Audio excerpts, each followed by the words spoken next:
Hello. Hey, Dad. How's that white Christmas looking? You promised, remember? Meredith. Of course, it's coming down as we speak. Wait till you see it.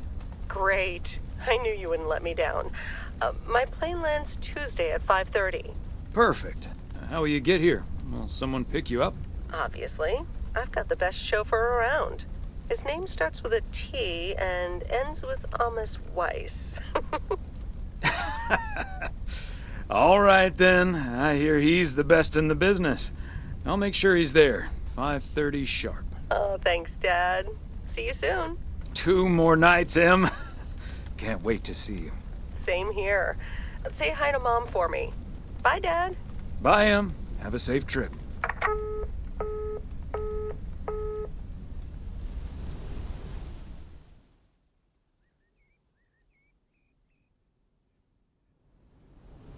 Good morning, Thomas. I bet you woke up feeling like $1 million after winning that monster pot last night. Morning, Frank. It felt like $96.40, actually. But yeah, I had a great night's sleep. Ha! I bet. It looks like you've hit the jackpot again today. There's hardly any Christmas mail rush because of the snow.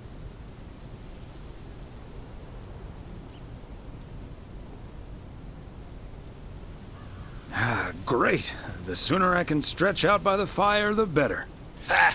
That's a strategy right out of my playbook. Take it easy out there today.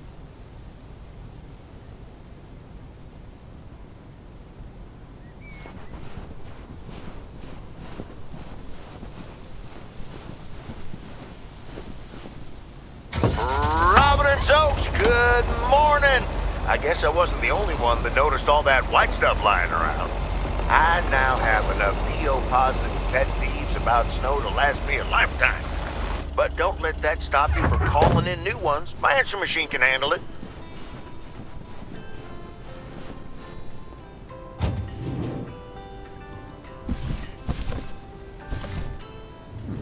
Christmas gift? Here's hoping.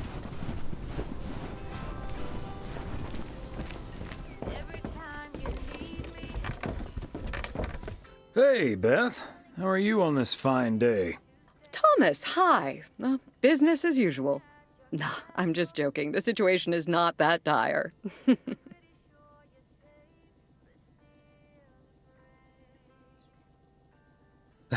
I was going to say, sales can't be bad with the holidays around the corner, right? Times have been better, I suppose, but you're right. I'm not complaining. Besides Mildred, there's been an odd customer or two today, and would you believe one of them was even looking for a full set of encyclopedias? Never knew you had a clone walking around out there. Well, that certainly would be something, wouldn't it? There wouldn't be enough books to discuss or wine to consume. By the way, did you know that the world's largest encyclopedia was created in 15th century China and comprised about 11,000 books? Isn't that fascinating? Imagine having to load that into your car.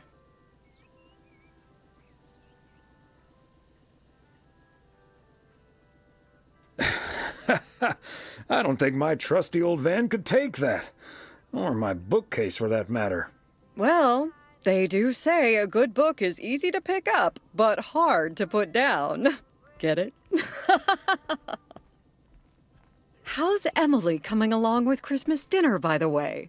I can imagine she's pretty excited about Meredith coming over. So let me know if she needs any more cookbooks. I've got this beauty from Good Housekeeping that's all the rage right now.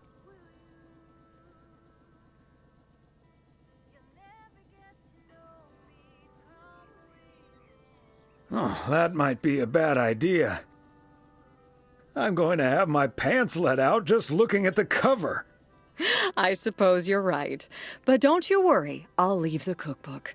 I have a feeling St. Nicholas has other things in store for you this year. Sounds ominous. You have no idea.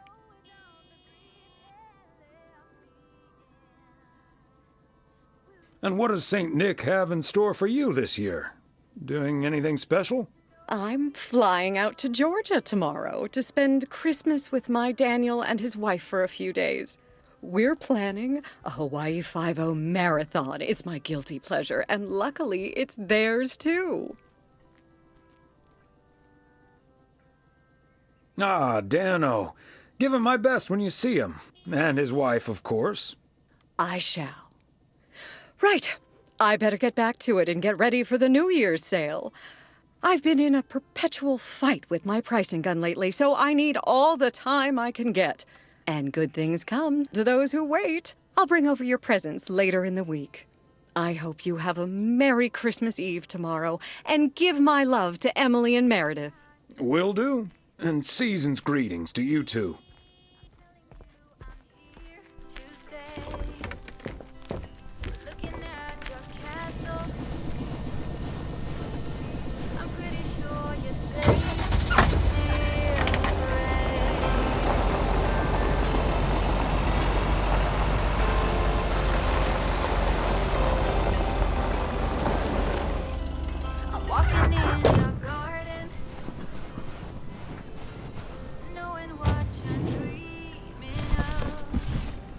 Okay, let's get this to its destination.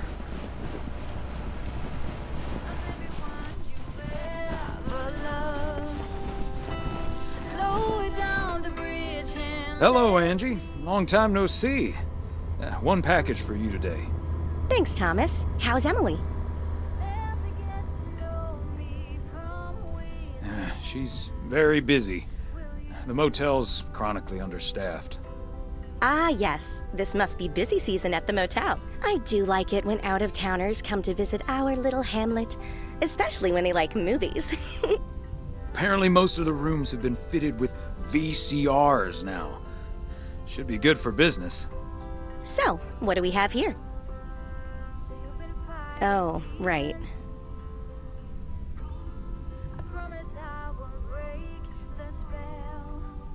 Sounds like you got a hefty tax bill. Only those usually come in envelopes. It's just some things from LA. Toiletries, stuff like that. I recently ended my relationship.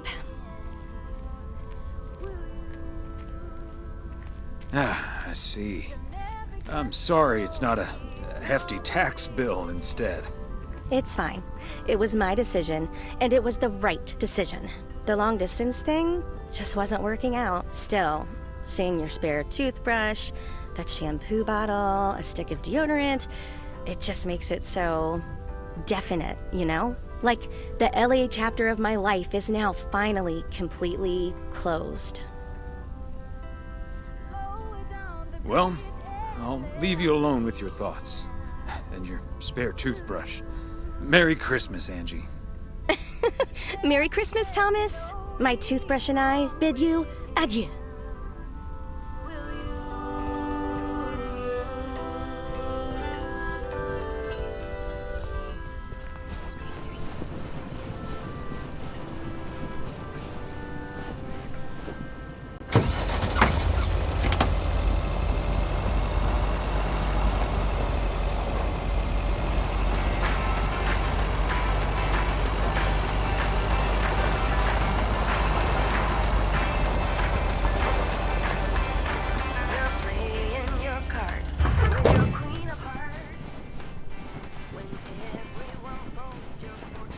Fancy handwriting on this one.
Meredith's school friend Jesse used to live. Another satisfied customer. Unless it's Bill's.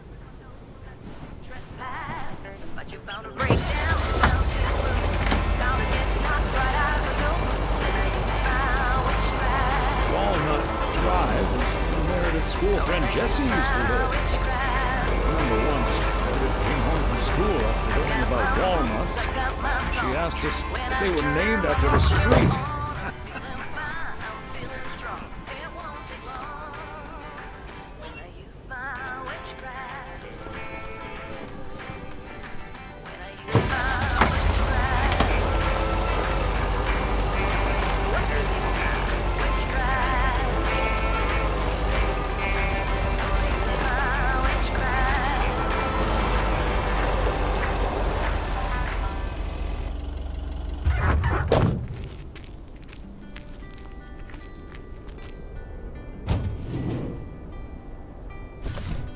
Part and parcel.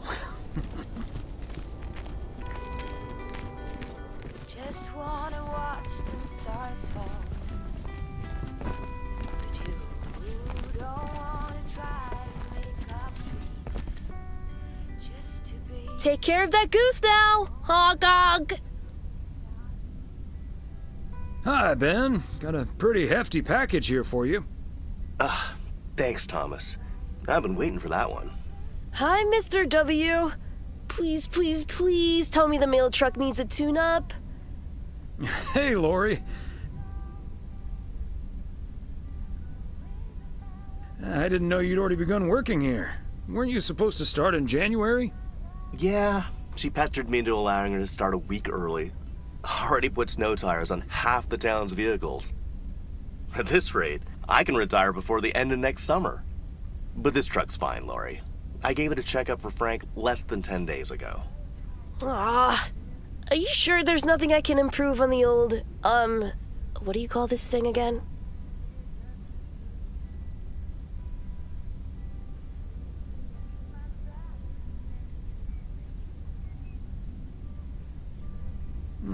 Come to think of it, maybe there is. The horn's been making this sad little sound lately. It could use a little more oomph. The horn, eh? I'm on it. That was easy peasy, lemon squeezy, Mr. W. Diaphragm had gotten a little dusty, but it's all better now. The mail truck is honking like a big old goose again. Thanks, Lori. Come to think of it, I will be calling your truck the Goose from here on out. Big, white, wobbly, and with a honking great horn. Honk honk!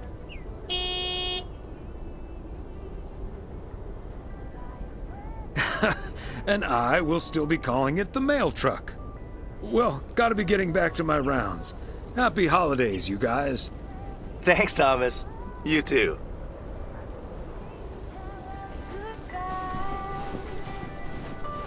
Oh, it's not what we see. It's what we choose to be. Fire breath and open sky. It's not what we know. It's where we go. I grow wings and tell us goodbye.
Hi there, Mr. Mailman.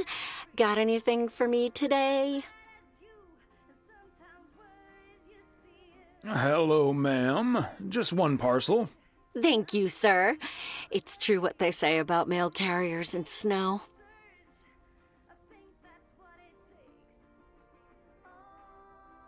They hate it and long for the summer?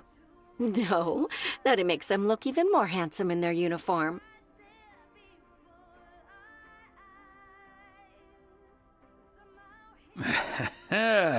Why, thank you, ma'am. That's a nice way to start the week. Oh, I better get this, honey. I'll see you tonight. Oregon Trail Motel. How may I help you?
Hello? Hey, Dad. Meredith! Meredith! What's up? No bad news, I hope. Meredith? Dad, I'm so sorry, but I won't be able to make it tomorrow. What's wrong? What happened? Are you okay? I'm fine, Dad, don't worry, but I'm snowed under with work. It's at 86. It needs to be up and running at the start of the new year. I stumbled upon some errors today, and now we need to fix them this week. This sucks.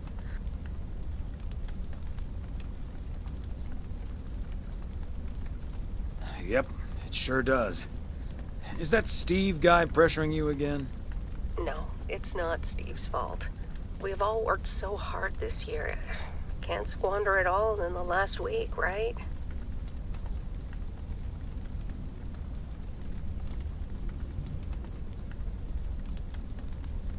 I hate to say it, but it sounds exactly like what you said last year. Have you told your mom yet? Yeah, I just called her at the motel. Oh, someone's calling. Must be your mom. Okay, well, that's my cue. Gotta get back to it. I'll call again soon, Dad. Love you. Hey, is that you? If by you mean Emily, then yes. If you mean M for Meredith, then no.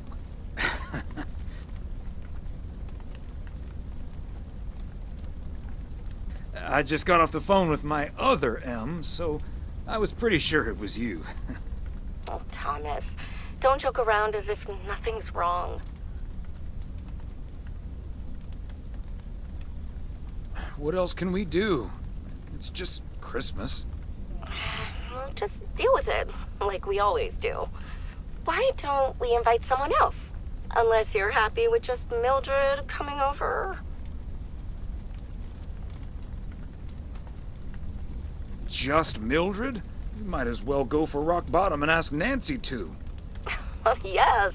Oh, I'd love to hear them bicker about the cat food assortment at the general store. In any case, I'll call Beth and ask her again, too. And then I have to do a towel run, refill the vending machine, and vacuum the reception area. So it'll be a while before I'm done. I'll see you tonight, honey. Okay, Em. Drive home safe.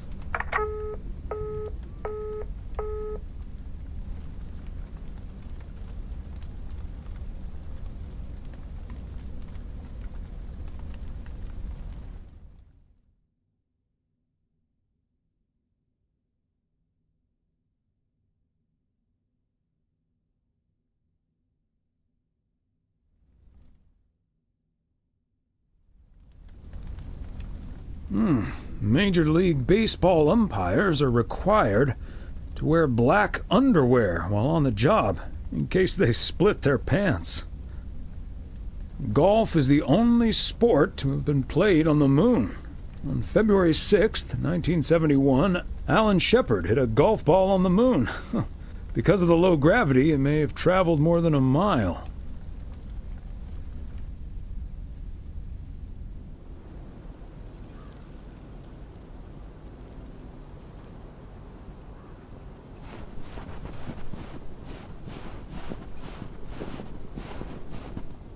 Morning, P.O. It's time for a different take on the snowfall. P.O. positive or pet peeve? Take it away, Charles. Jack, I'd like to respond what Cheryl said about the snow yesterday. Sure, it makes everything nice and quiet, but we can't forget.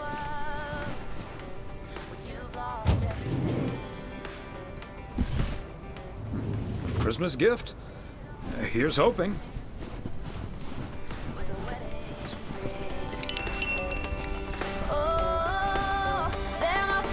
Greetings, Nancy. Hello, Thomas. That should be the last batch of Christmas pudding ingredients.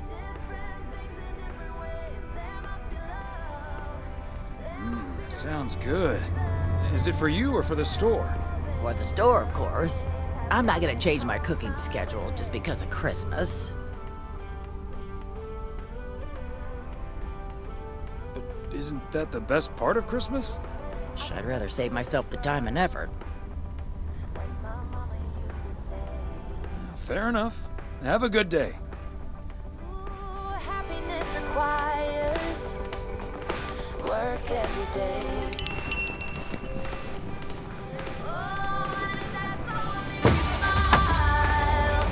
It leaves you with a scar.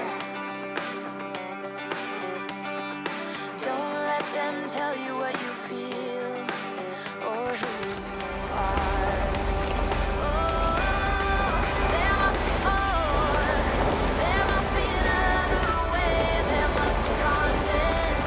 Different things in different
Oh, good day, Kay.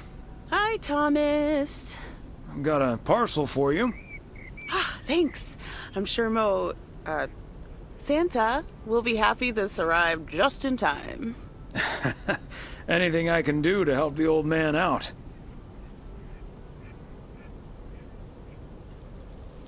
How are you holding up today? Oh, can't complain. Everything is pretty much set. My toes are practically frozen together, but I have to say, I do love winter. Homemade milk and cookies, candy, a whole village of snowmen and women in the yard.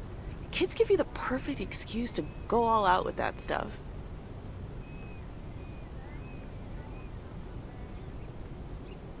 Not that you need an excuse. You're so right. What about you and Emily? Got anything special planned for the coming days?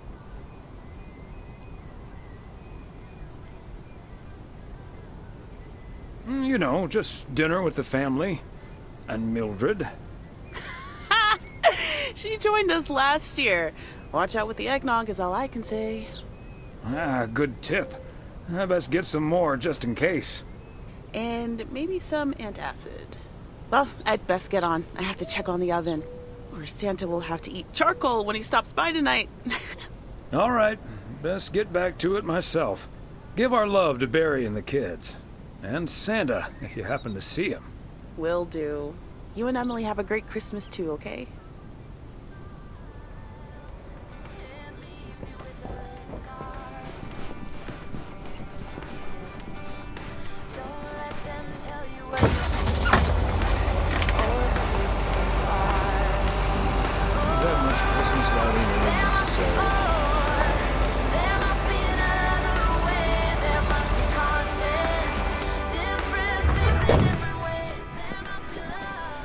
There we go.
Fancy handwriting on this one.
They must be out of town for the holidays.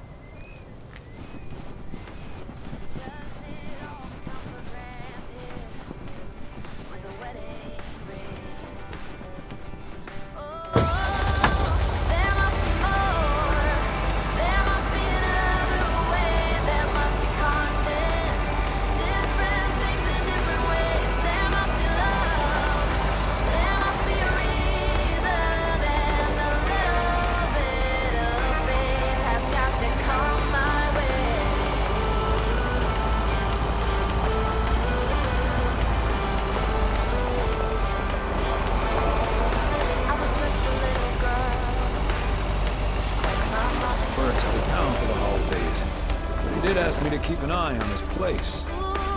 Seems to be in order.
Okay, let's get this to its destination.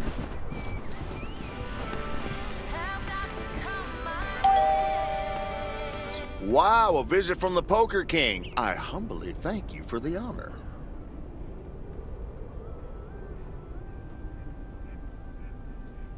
The Poker King hath brought a parcel for the Jack of all trades. Ooh, boy, Frank came through once again. Ah, package from Frank, huh? What's in it? You don't want to know, Thomas. You don't want to know. But what I will tell you, I'm kicking off the new year with a bang. I better put this somewhere dry. And then it's back to reading Doyle Brunson's Super System. Oh, you're in trouble this Sunday, sir.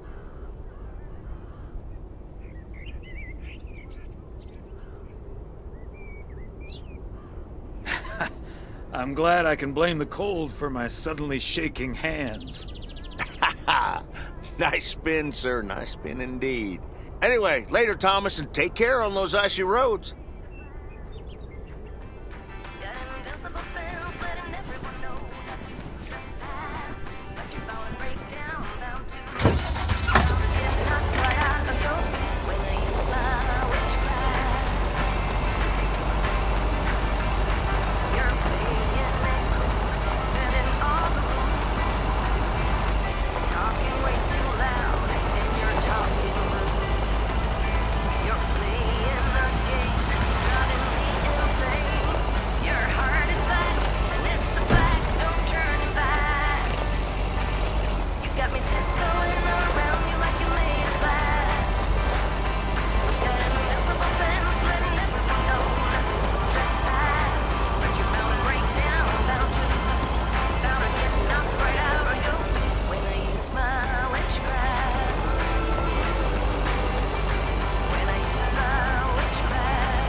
Hey, Thomas, do you think it'll ever stop snowing?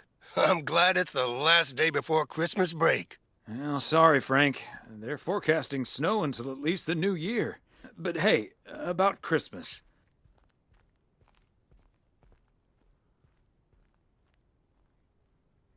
Are there any good basketball games scheduled? Good games? Are you kidding me? The Knicks are playing the Celtics at MSG. I think the Celtics will go all the way this year, but I wouldn't count out an upset at the Garden.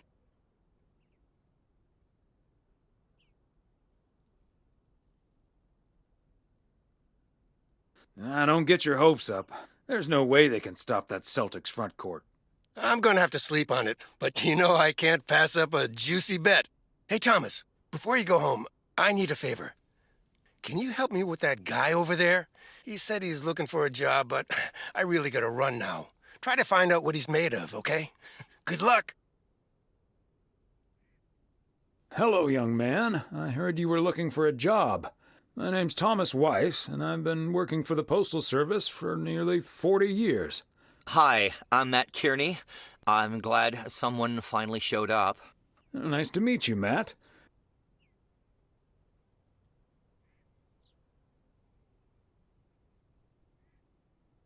Could you tell me a little bit about yourself? Well, I'm basically a computer expert, kind of in between jobs right now. I've been programming since I was 11 years old. I'm looking to start my own software company.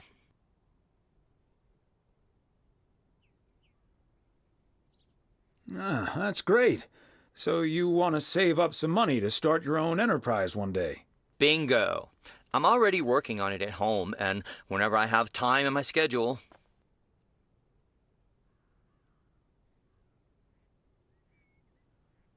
Aren't you afraid that might interfere with your day job? I have the focus, determination, and willpower of a professional athlete. Okay. I have a few more questions.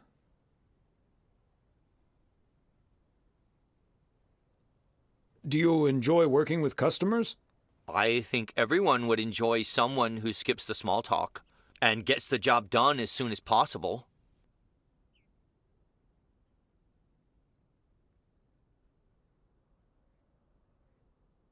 Well, that may be, but my question was if you enjoy working with customers. Sure. I love people. I love helping people.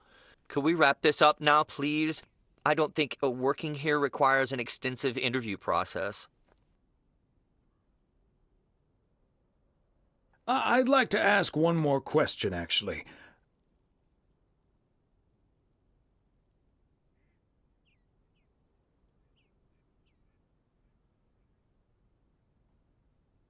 Can you please get up and leave as fast as possible? Okay. Bye.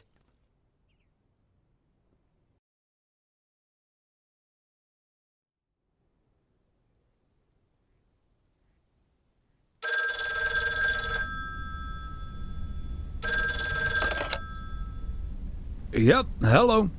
Hey, honey, it's me. Finally found time to call. Having such a busy day. Did you invite anyone else over for tomorrow? Nope. So it's just you, me, and Mildred. Or is Beth coming as well? Yeah, Beth is coming. So happy I could finally change her mind. Nice work.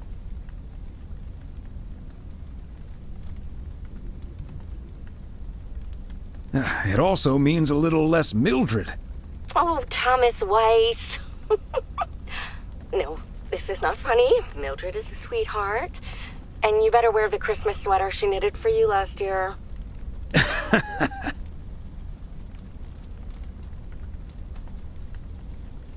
I love Christmas sweaters, so don't worry about it. Great. So I won't be the only one looking stupid. Oh, by the way, I've got great news. We finally found someone to take some shifts off my hands. That's fantastic. No more 60-hour work weeks.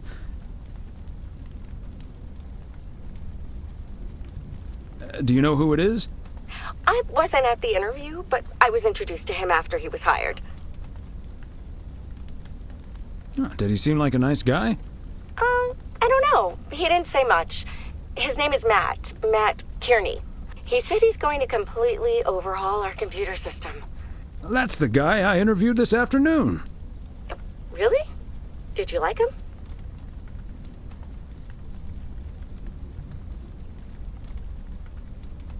He made my blood boil. That kid's a piece of work.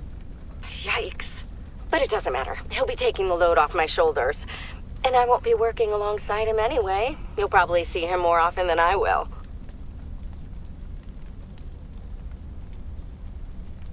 And there I was thinking I dodged a bullet. We'll see how it all pans out. Oh, gotta go now. Bye, hun.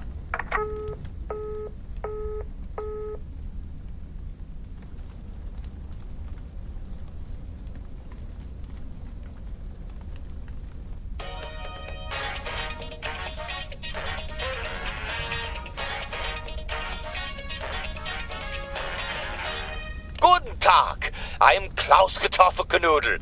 You must be Jimmy, my new partner. We will be the best team in the district. Where is the cop car? Let's catch some crooks.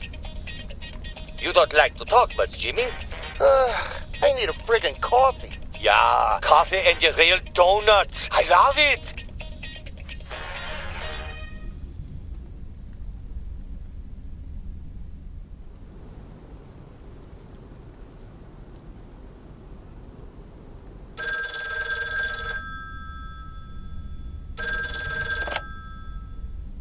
Weiss residents, good morning.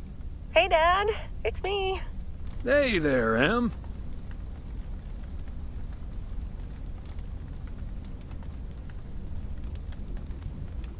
Meredith Christmas.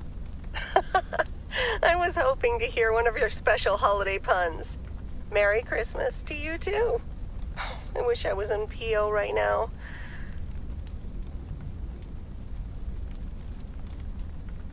That makes 2 of us. And probably 3, but Mom's at the motel. Guess I'm not the only one working today, then. Fine mess I got myself into, huh?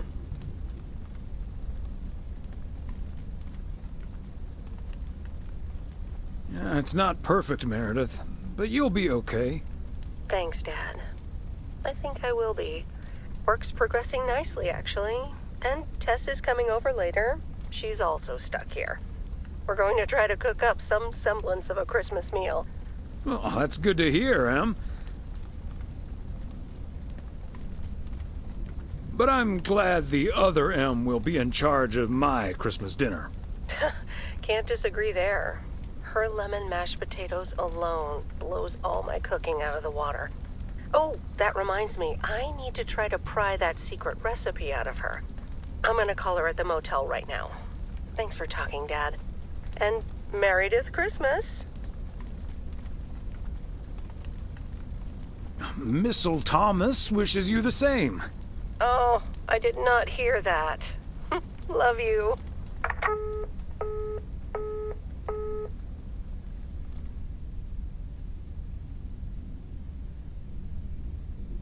Oh, Mildred, you shouldn't have. We already have the most beautiful pair of Christmas sweaters in the world. And now we have 2 sweaters each. You must have put so much work into them. Oh, please don't mention it, dearie. Knitting sweaters can be quite straining. But knowing how happy they make you always makes up for it. Well, we're so grateful. Right, Thomas?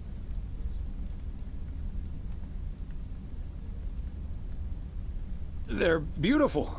Thank you so much, Mildred.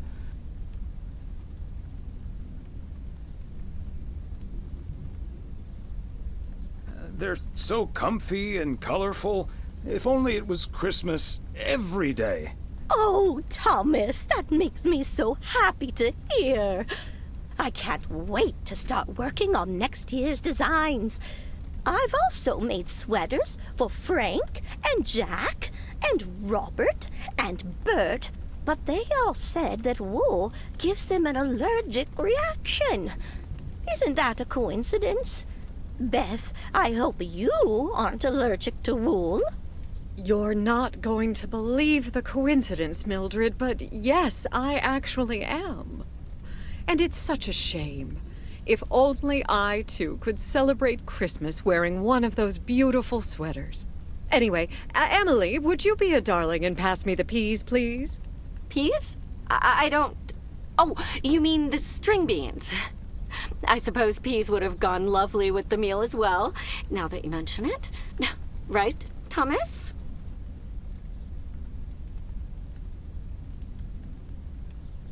Peas, beans, it's all green to me. Oh, yes, of course. I meant the string beans. Of course, silly me. But let me get on with it. It's time for my presents now. And you may have already guessed that they're books. Mildred, why don't you open yours first? Well, I'm not really one for presents, but I appreciate the gesture. Let's see now. The Cat's Pajamas. I've never heard of it, but it has a nice title, I suppose. It's an encyclopedia about cats. A Whiskerpedia, if you will. Someone drew my attention to it, and I immediately thought of you. Oh, well, isn't that lovely? Such a heartfelt gift. Isn't it, Thomas?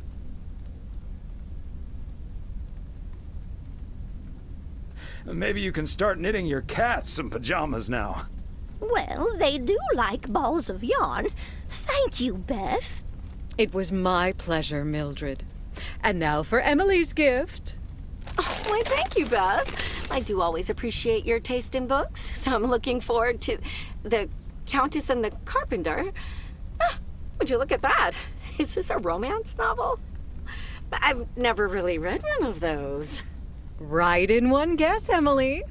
I hear the writer Summers here, so this book is locally sourced, so to speak. And, dare I say it, the prose is quite compelling in the romance department, if you catch my drift. I think I do. But you are something else. Thank you. This will certainly get a nice spot on our bookcase.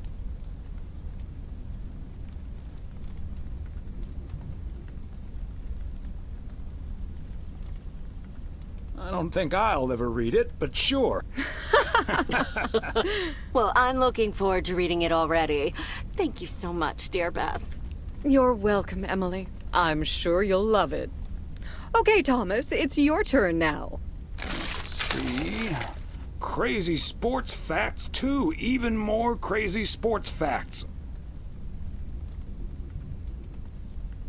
Whew, boy, I love this stuff. I'm actually reading part 1 at the moment, so I can tuck into this straight after. Thanks, Beth. You're welcome, Thomas. And you're right, there's some fascinating tidbits in part 1 as well. Even if one no longer actively plays sports, it's at least fun to read about it, right?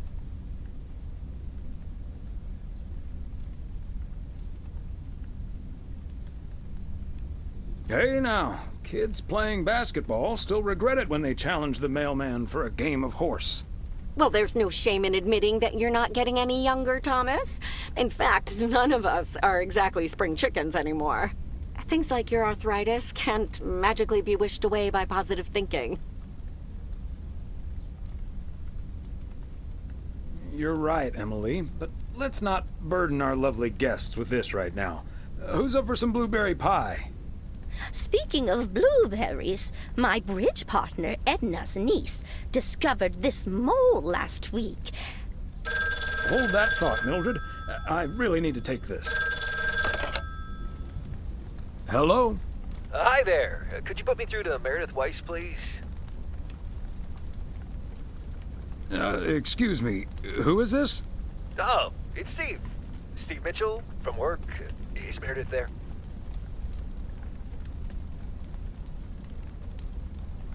You're talking to her father in Oregon. She's at home, celebrating Christmas. Wait, what? Christmas? Oh my gosh. I'm sorry to bother you. Is it Christmas already? Gosh, I totally missed that. I've been pulling a couple of all-nighters. I'm gonna splash some water on my face. Sorry again, Mr. Weiss. Enjoy your evening. Bye. Merry Christmas. Everything okay, honey? That silly boss from Meredith's work called for some reason or other. Never mind. Beth, you were saying?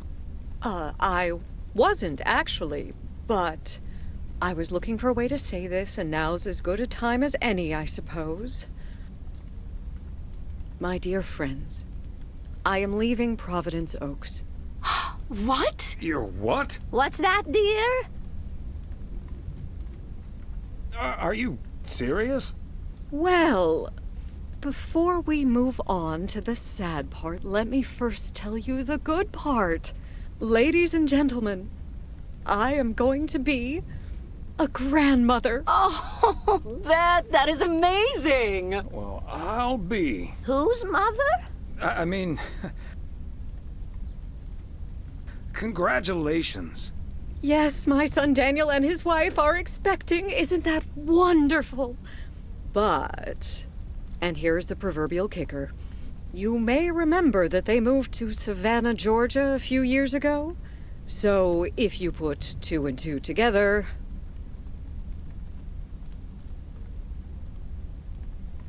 They're having quadruplets? I'm joking, of course. That's great, Beth. I'm so happy for you. That is marvelous, Beth. Congratulations.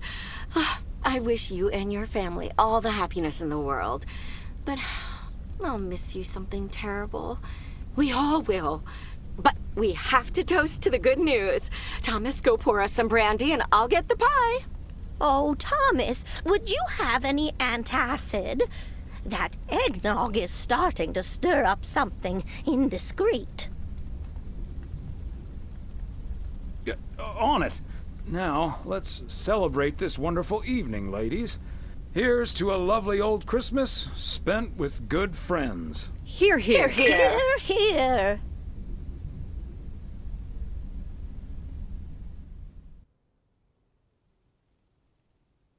Hey, Thomas. Did you see the game last night? Morning, Frank. Nope. We had our Christmas dinner. But I have a feeling you're going to talk about it anyway. The Celtics were up by 25 in the third quarter, but they still lost the game in double overtime.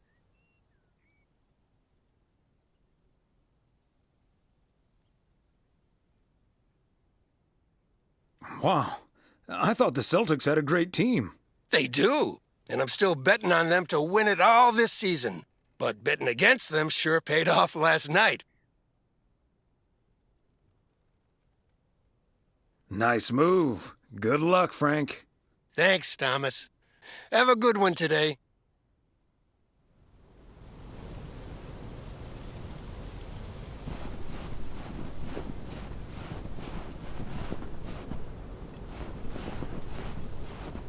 Season's greeting, P.O. It's the second day of Christmas, and I don't have turtle doves or partridges in pear trees.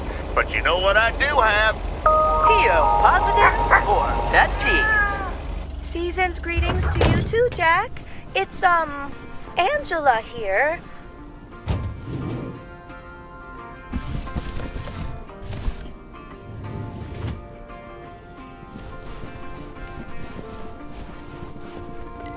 Yes, I understand, but Maureen said... Doesn't really matter what Maureen said.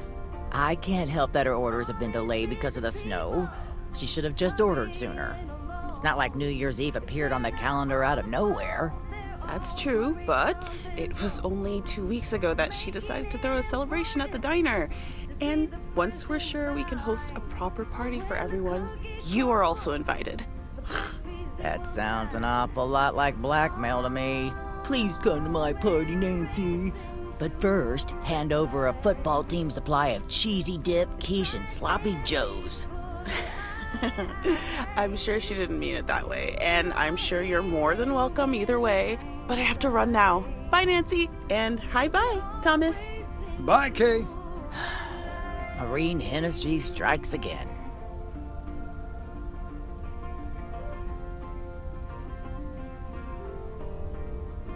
I guess tact never has been her strong suit.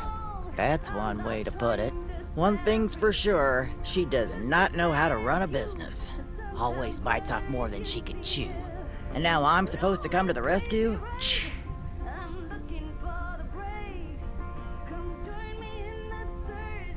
You could be a party's savior. I know I'd never miss out on such an opportunity. With the ridiculous discount she's demanding, it's mostly nothing but a great opportunity for a lot of extra work. Anyway, is that parcel for me? You can just put it on the counter.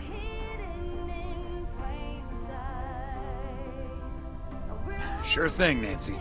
Have a great day.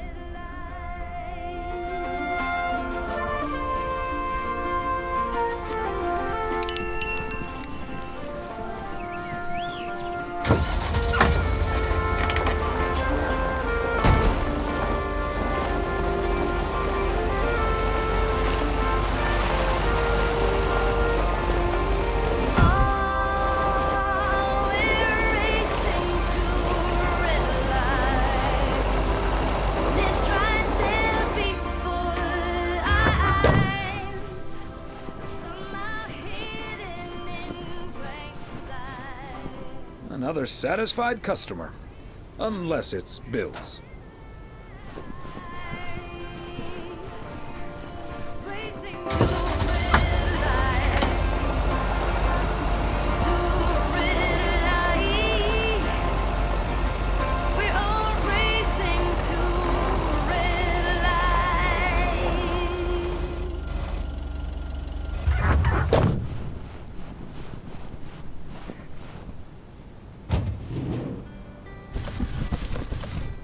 Part and parcel.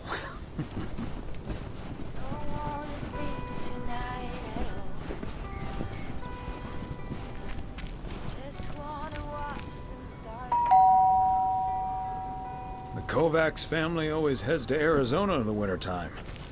And who can blame them?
Somehow it's always nice when our neighbors get a letter.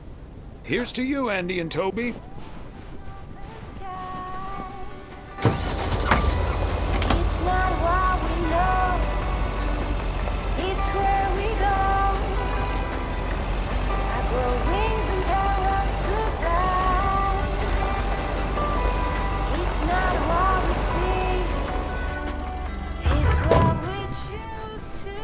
There we go.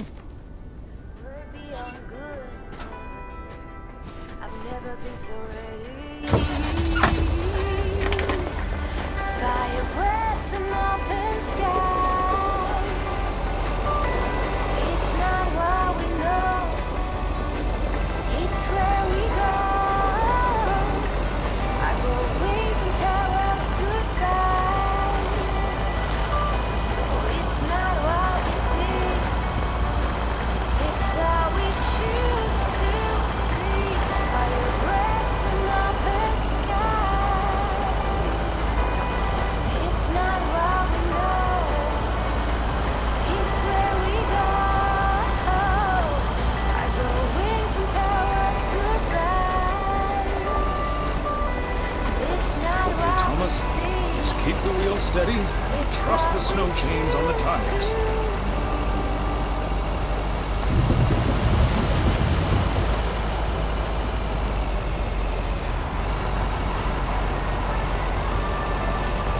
I'm reminded of our honeymoon to Niagara Falls all those many years ago.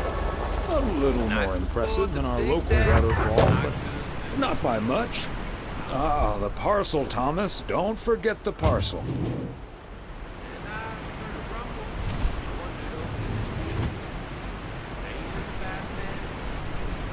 Hey there! Looks like Santa's a little late this year.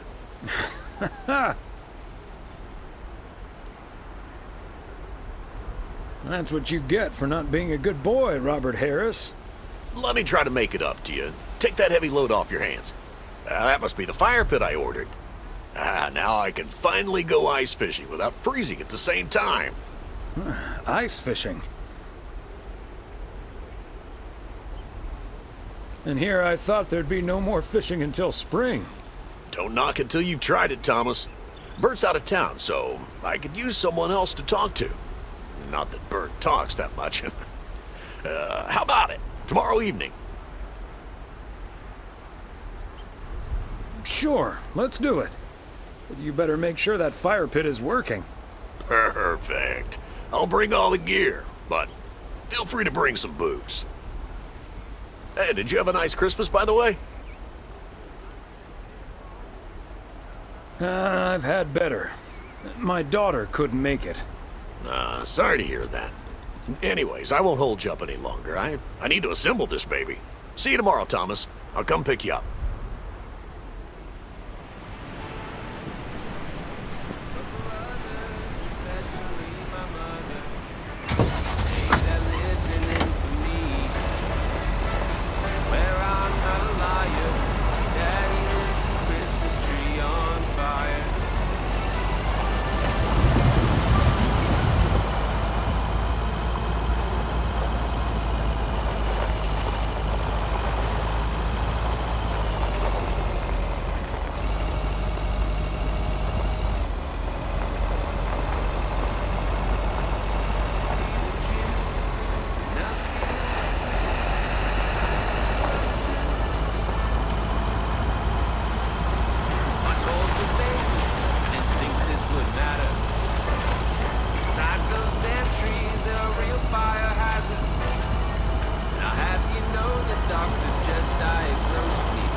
Fancy handwriting on this one.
Whoa, looks like you're having some car trouble. Yeah, just a second, my good man. Gabriel, can you figure out what's wrong with this blasted vehicle? Give me some good news here. I mean, I'm not really a car mechanic, Mr. Price. But I know the smoke isn't a good sign. No, duh, Einstein. Say, hey, Mr. Mailman, what's your story?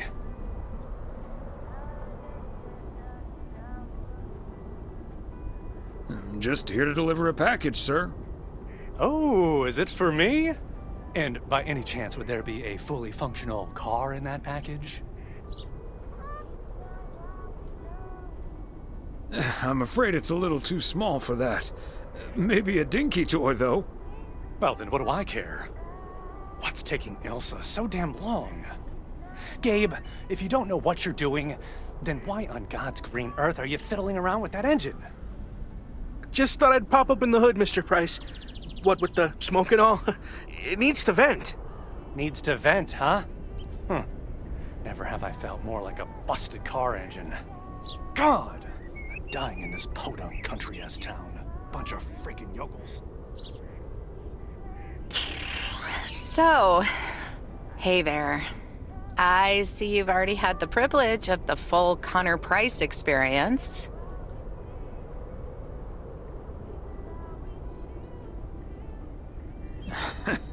I guess that car engine isn't the only thing that needs to blow off steam. Yeah, Connor can be a bit much. Anyway, I'm Ilsa Richter, local TV segment producer turned car problem solver. And that sporting young man over there is Gabriel Serrano, local TV sound guy turned amateur mechanic. Emphasis on amateur. Hey, I never claimed to know anything about cars. Just because I used to be a studio tech, Mr. Price put me on engine duty. Anyway, nice to meet you, sir. Nice to meet you. I'm Thomas Weiss.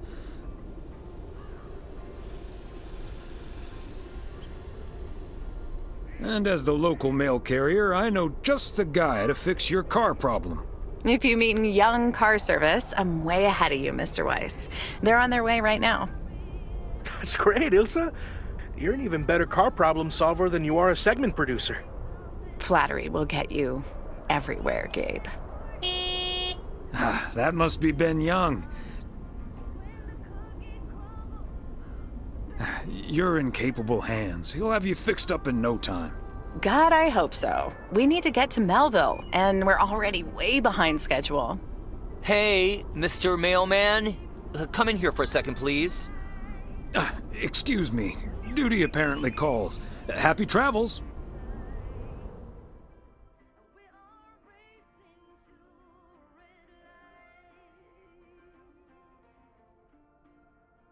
Sounds like there's an emergency. Uh-huh. Hey, I'm new here.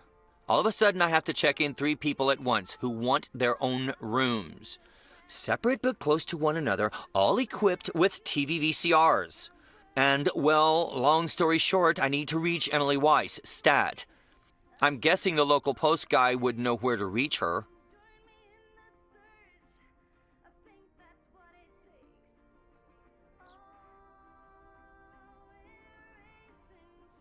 Emily's off today, but I'm sure a smart guy like you will figure things out in no time. Oh, thank you ever so much for nothing. God, where am I supposed to see whether room 2 has a VCR installed? I'll just leave the parcel here on the counter. Bye. They're already gone. Mighty fast towing there, Ben.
Hey, if it isn't Connor Price.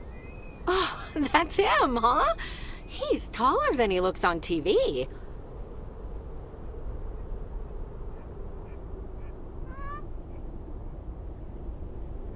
I was hoping you'd be spared the Connor Price experience. Suffice it to say, he was not friendly. Wow, sounds like a real jerk.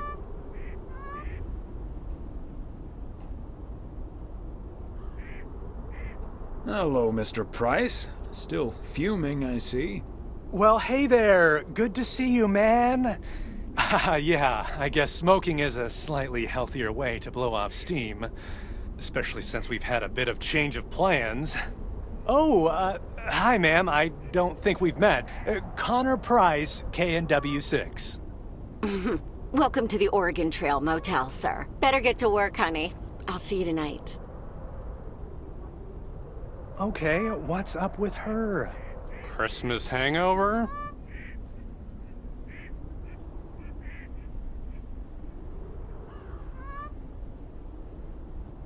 You'll have to forgive my wife. She can be a bit protective of me. Protective of you? Oh, I see. You told her about our little kerfuffle earlier. Listen, I'm man enough to admit that it wasn't my finest hour. I'm usually a lot more easygoing. In fact, the Willamette Week once called me one of the most likable faces in local broadcasting.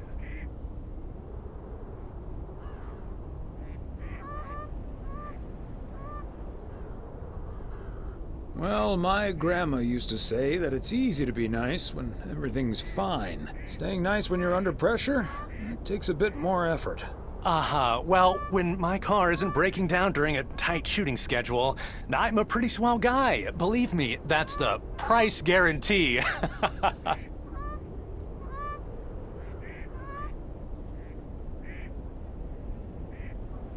So, you're obviously not in Melville. No, that's the change of plans I was referring to. Turns out we need some parts that the garage doesn't have in stock, so Young's having them shipped over ASAP. But in the meantime, we've decided to stay right here in lovely, picturesque, whatchamacallit, USA.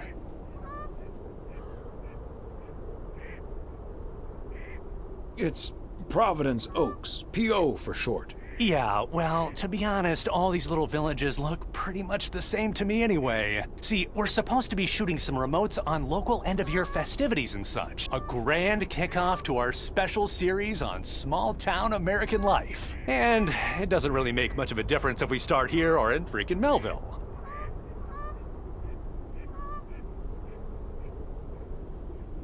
Except, of course, that Providence Oaks is way nicer than frickin' Melville. I was gonna say, this town has warmth. I like warmth. And so do our viewers, I'm betting. So get ready for your town to be featured in part 1 of The Oregon Trail. Title pending. Might be a little too on the nose.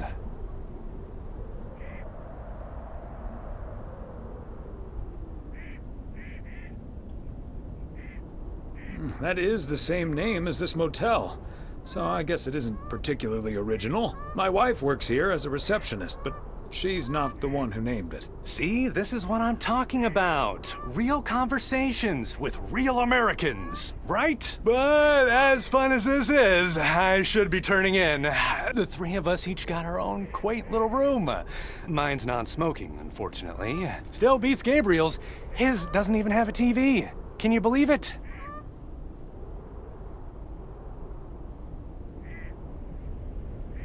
Oh, the irony. Anyway, great banter. See you around, my main mailman. Bye.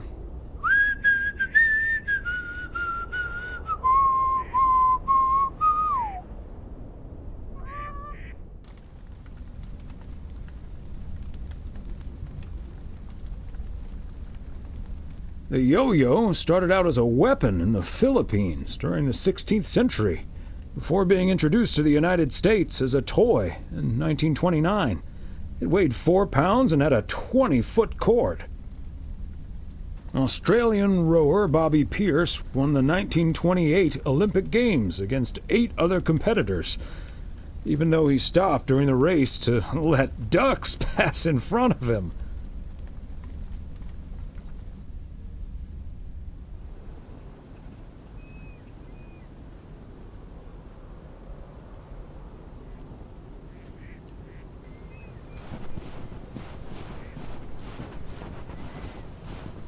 What a gloriously fine Friday it is out there, y'all. Want to hear a PO positive? Right where you PO positive or that teased? see. Let's hear one from Mildred Meow Jenkins.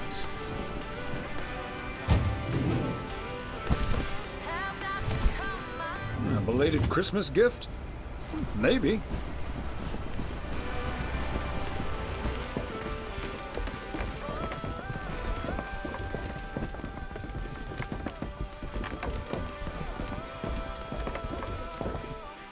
Hi, Beth. Got a delivery for you. Where do you want it? Oh, dear Thomas. I almost didn't see you come in there. I was lost in thought, I suppose. Please just put it on the counter, if you will. Thank you. And thank you again for a lovely Christmas dinner. I had a marvelous time with you all. We loved having you over, Beth, as always. Emily and I had a great time.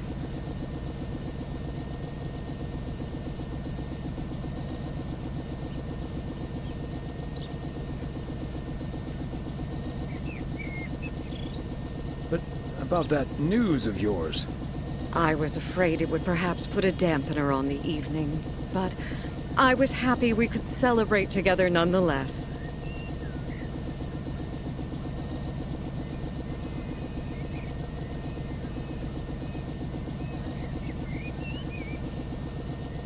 It was quite a shock for both Emily and myself, to be honest. We've known each other for so long. Practically part of each other's furniture. Let me guess. I'd be your bookshelf.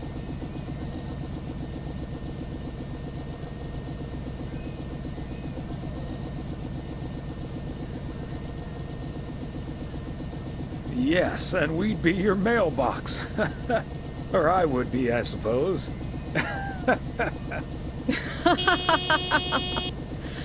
Oh, but I will miss you two. As Helen Keller once wrote, so long as the memory of certain beloved friends lives in my heart, I shall say that life is good.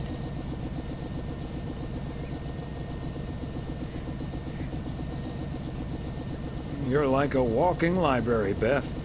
Always a fitting quote. So, haven't you ever thought of moving closer to Meredith over all these years? She is living quite a ways away, right? Thought about it? Yes. Your news has put things into perspective, I suppose. But leaving here would sure be a big step. Maybe too big, I don't know. Who knows? Maybe Meredith will even make it out here one day. And there's always the phone, of course. And don't forget the postal service.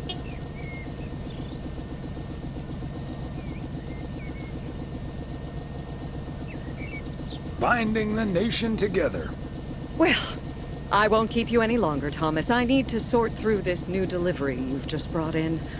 And believe you me, that's going to take me a while.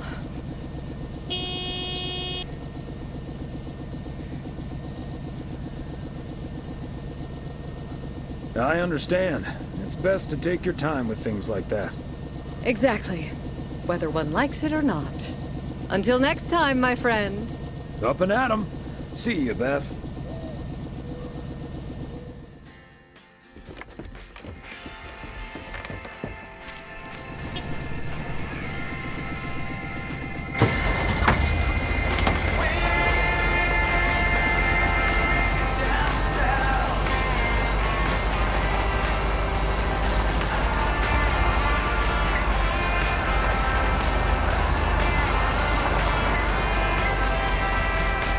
I've been running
Okay, let's get this to its destination.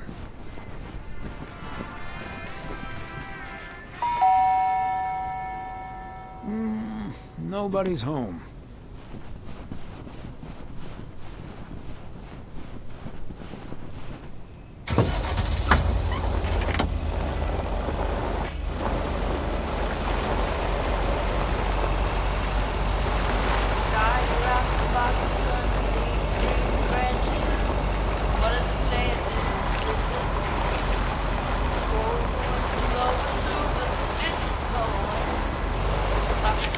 Above the fireplace, but it's the thing about Christmas.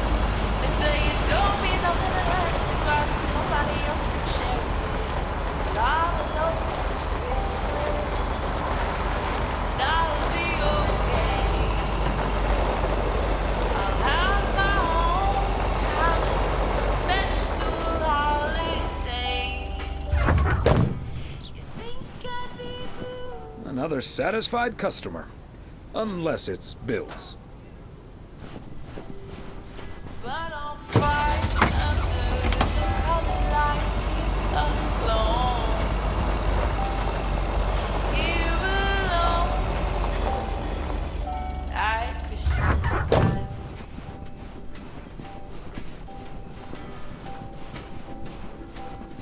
There we go.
Okay, so we still need to check Spanner Dam for the mood shots. According to this, it offers damn fine views, so... Hey, Mr. Mailman. Come on over. Talk to us for a sec. Gabe, we don't have time for idle chit-chat. He can help us out, Ilsa. No one knows the town like a mailman. Right, Mr. Weiss? Hey, Mr. Serrano, Miss Richter. Please, call us Gabe and Ilsa. He can call you Gabe and Ilsa. I prefer Miss Segment Producer Extraordinaire.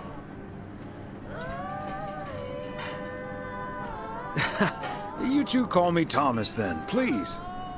Anyway, we're scouting out this beautiful town of yours for our report on small town America. It's great, but we could use the inside track. So, any secret spots we're bound to miss, but shouldn't? Well...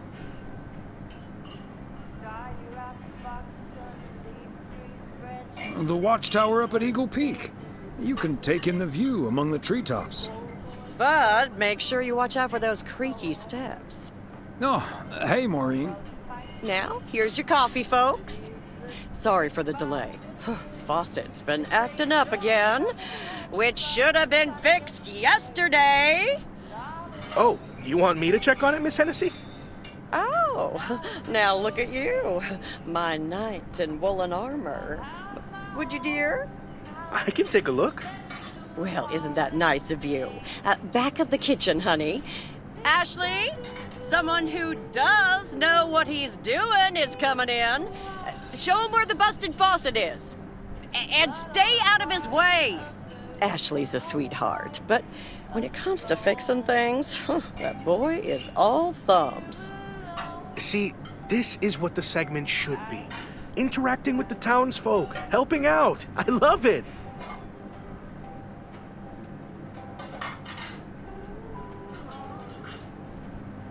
Does he actually know anything about faucets? Yeah, you're in good hands, Maureen. Gabriel may look and act like a naive little pup, but he can fix anything. Well, except for our van. But other than that... Oh, is that a fact?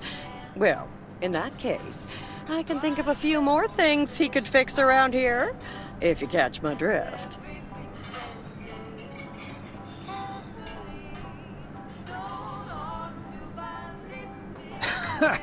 Classic Maureen. Let me just go check him out. Check on him, I mean. So, anyway.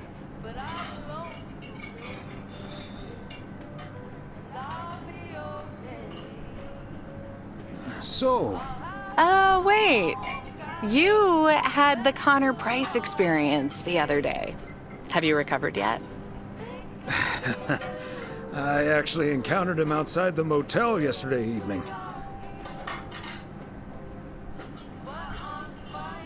He was a lot nicer this time. Really? Oh, did he greet you with, "Good to see you, man"?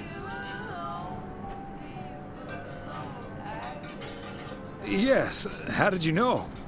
That's his go-to when he's forgotten your name. It's "Good to see you, man" for guys and "Hey, lady" for gals. Really? Wouldn't worry about it, though. He called me Lisa for the better part of a year. Connor's a lot. But I guess after this week, I can update my resume with not just segment producer and car problem solver, but also Connor Price wrangler.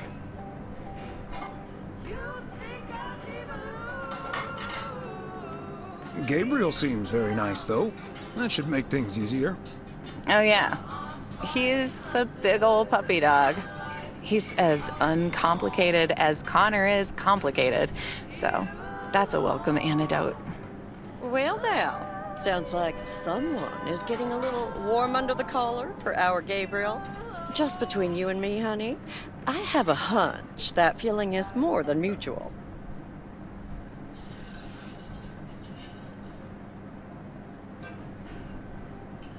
Maureen, you shouldn't startle people like that. All I know is, I just spent 5 minutes with our knight in the kitchen, and during that time, he mentioned Ilsa about 12 times. Really? Well, Faucet's all better now, Mo. And we should be hitting the road right about now. Right. Thanks, Maureen. Nice talking to you, Thomas. Bye now, folks. Be sure to check in again soon, you hear? Huh, these TV folks sure know how to liven things up, don't they? Indeed, Maureen.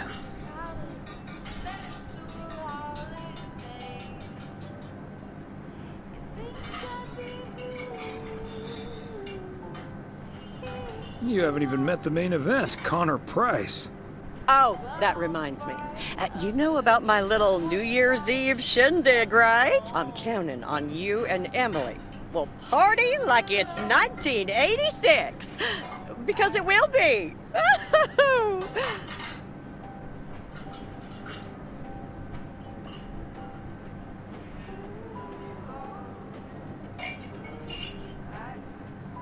Of course we'll be there. Wouldn't miss it for the world. Best get back to it. See you, Mo. Bye now.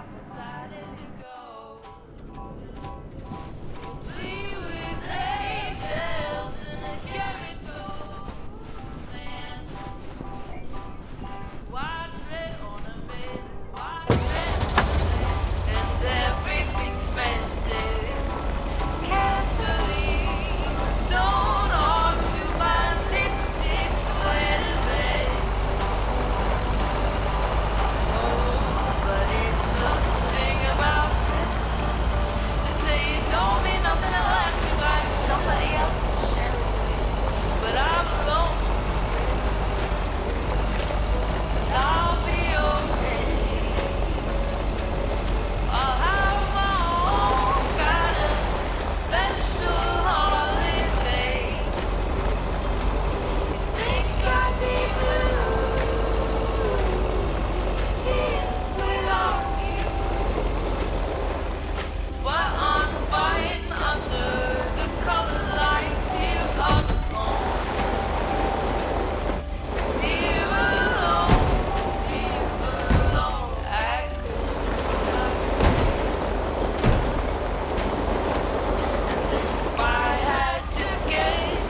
Ah, look who's here.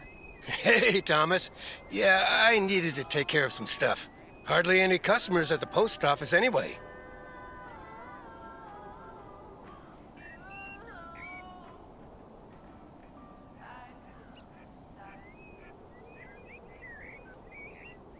Yeah, I'm sure they'll just drop by again a little later. Or they could just get their stamps at the bookstore. Problem solved. If you say so, Frank. It's none of my business. That big sucker you're carrying is for me, huh? Right on time. It's all coming together. Hey, Thomas, you can keep a little secret, right?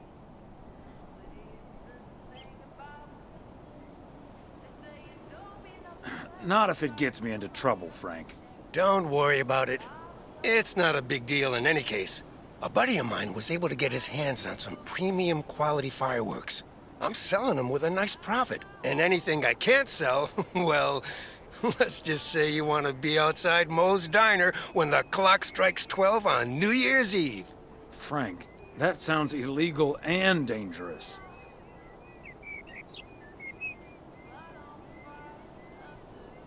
I'm going to leave now and pretend we never had this conversation. Okay, Thomas, fair enough. See you at the office. And I hope you still enjoy the show.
Part and parcel.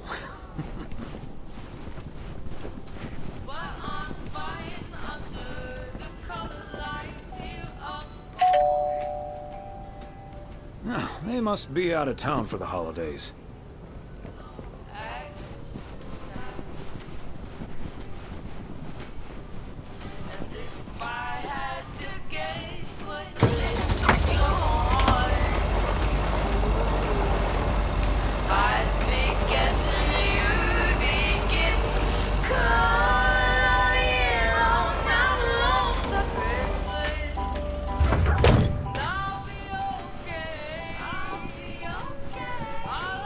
And that's the last one. Whew.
I'll get it.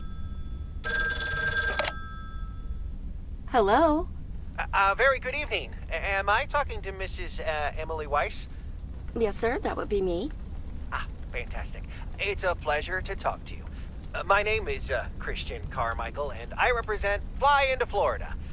Oh, hi there. I have great news for you, Mrs. Weiss. It's been a while, but, do you perhaps remember entering into our Fly into Florida sweepstakes?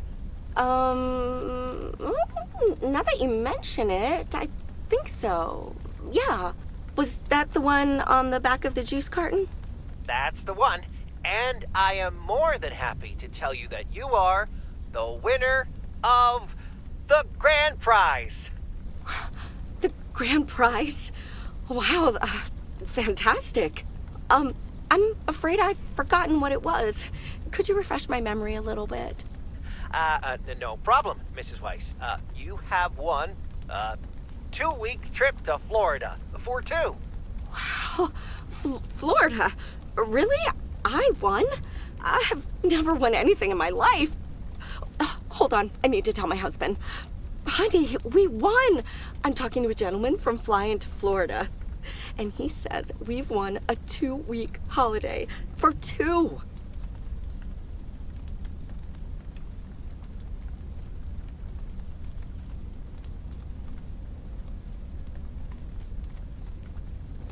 Tell him he's dreaming. It's probably a timeshare scam. What? No, that can't be. I did enter that contest. Hold on.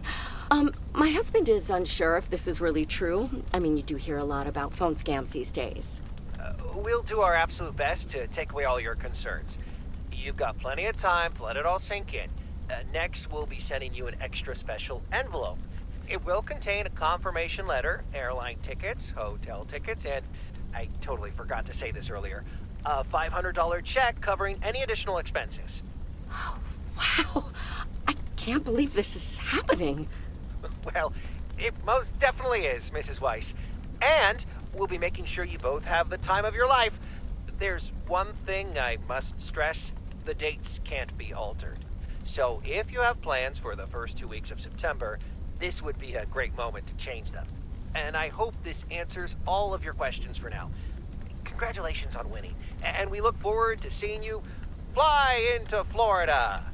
Thank you. Bye. I think I need to sit down for a moment. Florida. Oh, that's Robert. Sorry, honey. I can't celebrate with you right now. But I'll make it up to you tomorrow night at Moe's. I will hold you to that. Have fun on the ice, hon.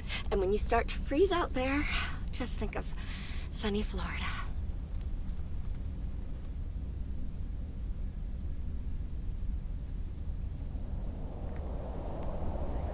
Ooh, boy. Drilling a hole, getting that fire pit going. Ice fishing's a lot of work. And it's cold, but we're fishing all right.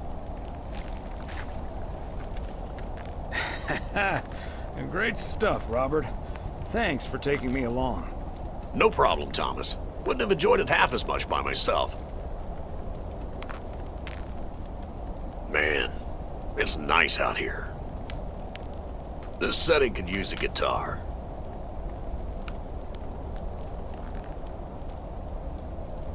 Wouldn't that scare the fish away?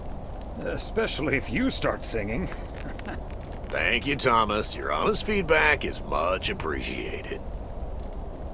Hey, what was Emily going on about when I picked you up? You guys are going to Florida? Yeah. Apparently, we won a 2-week trip. Wow, congrats. Not that Florida's my cup of tea, if I'm honest.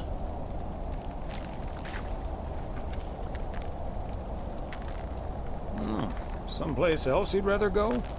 I'm perfectly fine staying right here.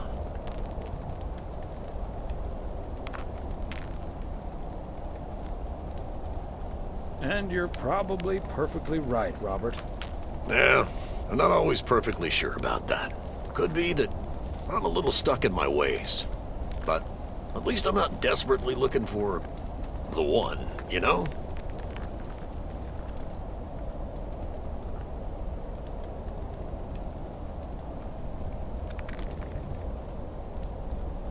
Yeah, just give it a little time. Or a lot. Nothing wrong with that. Wouldn't it be ideal if Mrs. Wright dropped by my house one day?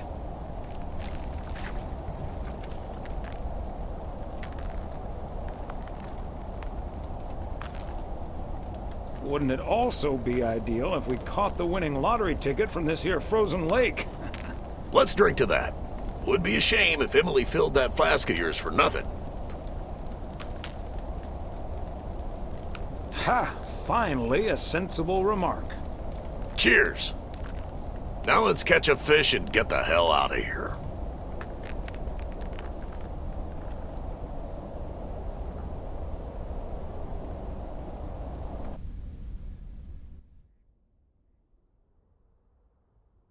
Hey, Thomas, do you have a minute?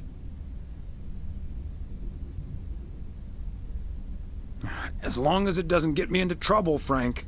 Listen, I just got a heads up from one of my buddies at HQ. He said Walter Morgan left for PO with tires screeching. I need to lay low for a while. If you see him, you haven't seen me, okay? Gotcha, Frank. Don't worry about him. Holy crap! Morgan's on the premises! I'm not here. Good morning, Mr. Weiss. Good morning, Mr. Morgan. I'm looking for Frank. Could you tell me where he is, please? Frank? Frank Coleman? Haven't seen him here. And where is he, if he's not here?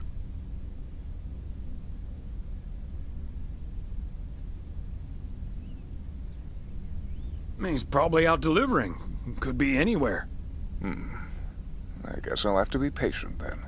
We received a report that a man with a mustache dressed in a light blue shirt was offering illegal fireworks to people in the postal office parking lot. If that man is Frank, and I'm sure it is, then that's strike 3 for Mr. Coleman. Please tell him I'm looking for him. Have a good day. Is he gone? Yes, Frank. Holy crap, that was a close call. Thanks so much, Thomas. I guess Frank Coleman's going into hiding for a while. That sounds like a good idea, Frank. See you Sunday evening. I guess we'll have to play poker with the curtains closed.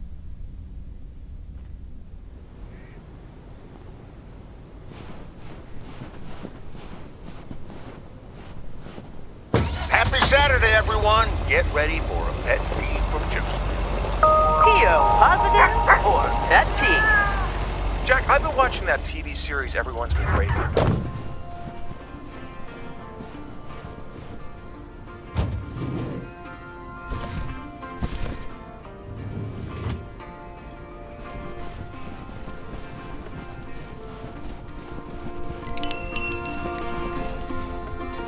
Ah, there you are.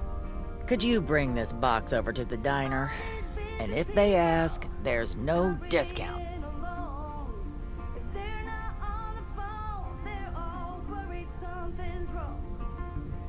Sure, why not? Thanks. And remember, no discount. Roger that.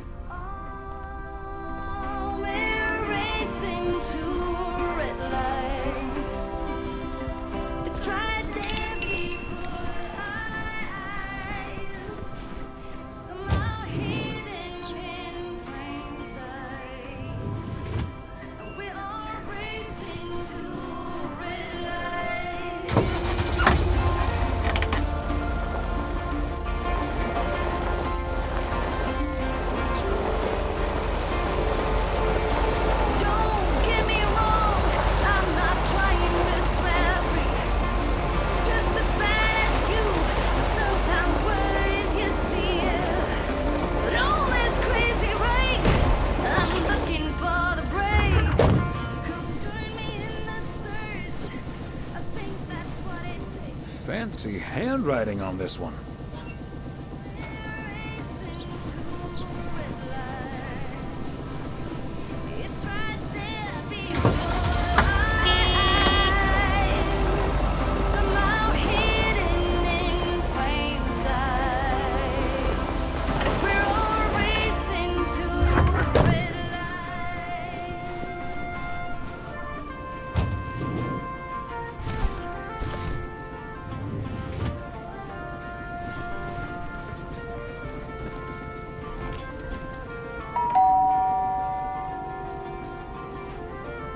and yet another satisfied customer.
Another satisfied customer.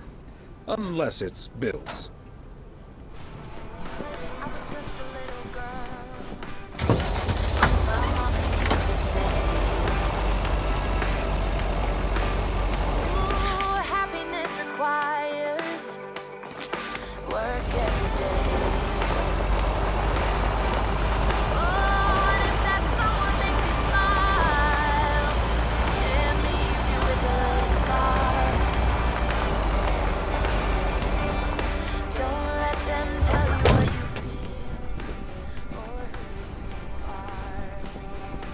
There we go.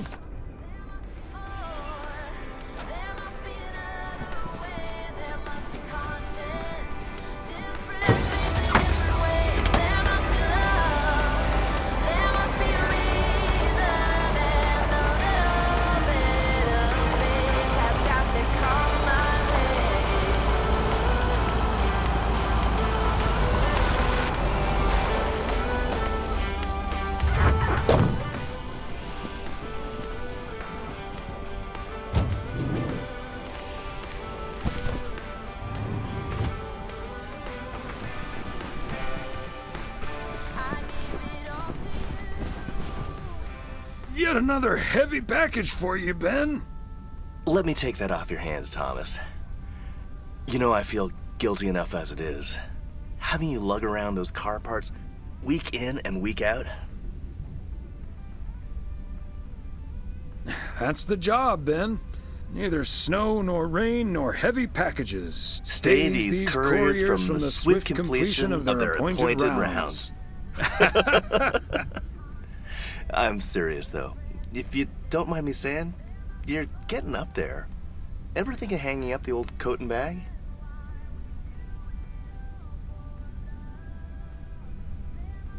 Hey, we can't all have our daughters follow in our footsteps when we retire the way you can. Well, that's true enough. Son of a gun. It's the engine parts for the news van. Didn't expect them to come in so soon.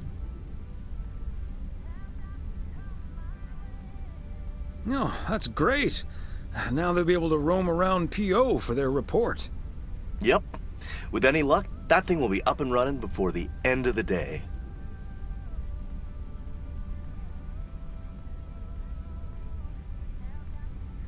Godspeed, my friend.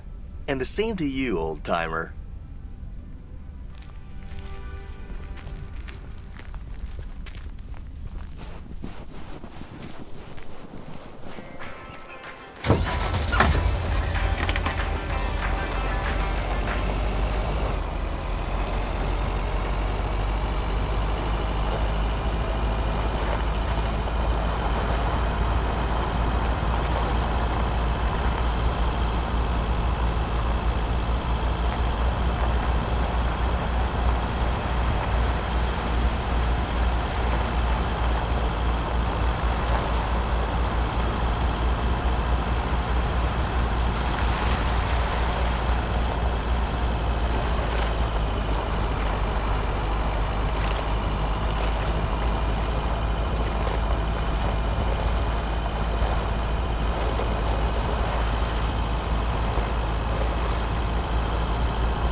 Thomas?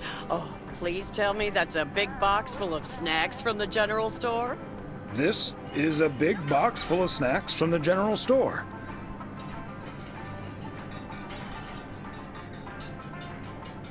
But without a discount on what's inside. No discount? Is Nancy Carlisle really trying to charge me full price for snacks that are about to go past their expiration dates?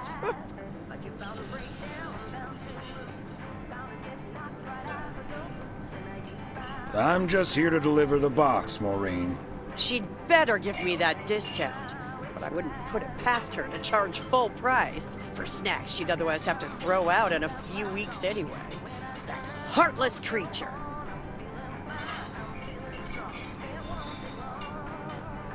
Maureen, easy now. She just drives a hard bargain. Pardon my French, Thomas, but she always manages to drive me up a wall. I'll stop bothering you now. I'll think of something, don't you worry.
Hello, Thomas.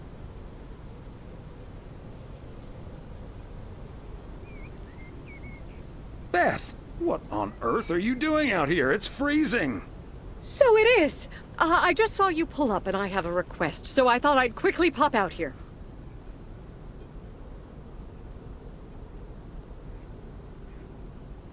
Sure thing. What can I do you for?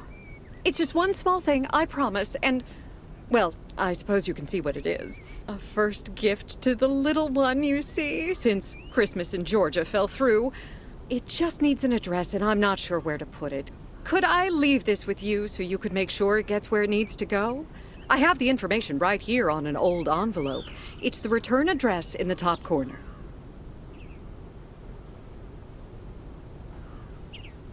Of course, Beth. I can understand that labeling a package like this can seem daunting. Bears will do that to you. You're a real gentleman, Thomas. Thank you. I have a stack of returned holiday gifts that need sorting before I close.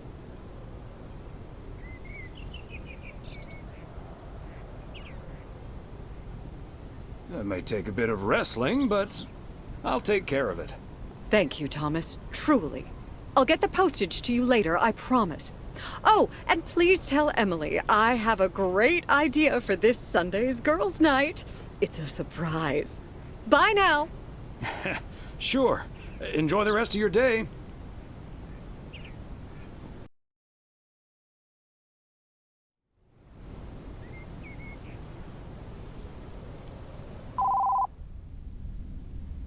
Hello?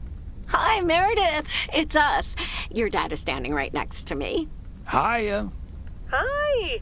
Shouldn't you two be at Moe's right now? Yeah, we're about to jump in the car, but we wanted to share some exciting news with you. Oh, first things first, though. How was your Christmas? Well, I worked. And Tess and I made a Christmas meal you probably won't ever find in a cookbook. But we had a lovely evening. Thanks, Mom. Can I get the exciting news now, please?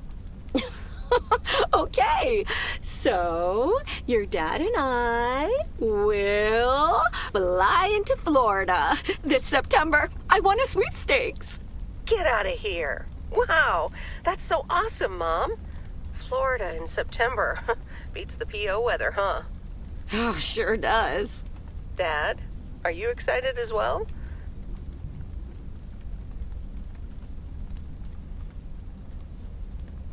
I guess. I'm not sure if Florida is my cup of tea. Or are you just worried about flying there? Last time you came to visit, it took a few hours for that green tinge to leave your face. Oh, Meredith, don't make it worse than it was. Fine. Maybe he just boozed too much on the plane. Have you checked if the flight includes free cocktails? Best bring your flask, Dad, just in case.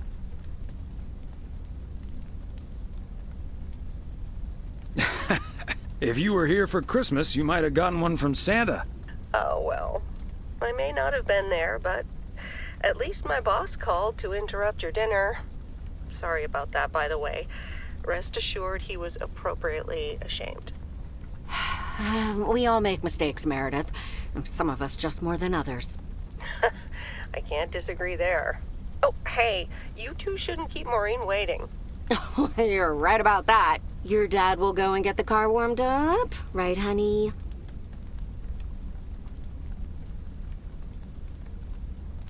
Actually, it's your turn to do that, Em.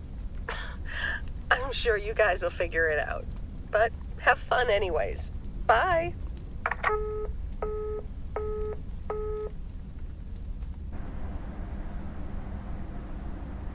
Thanks for getting the car all toasty for us, honey.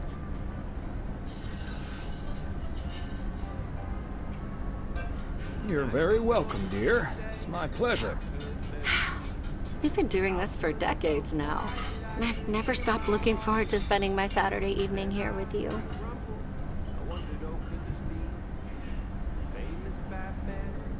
I feel the same way, Em. I'm a lucky man to have you. Good evening, you two beautiful people. Ready to order?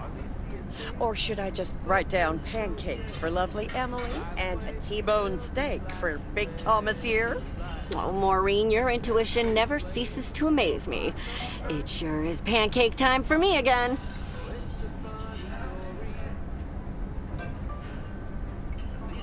Hold your horses, Maureen.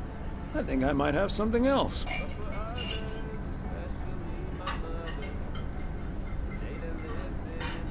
Actually, no. I'm sticking with the steak. You got it. Be right back, folks. Ashley, it's pancake time! And get the steaks out! This will never get old. But Beth making surprise plans and this Florida trip landing in our lap got me thinking a little bit. If we're getting close to being able to do whatever we feel like doing, does that mean we should stay in PO forever?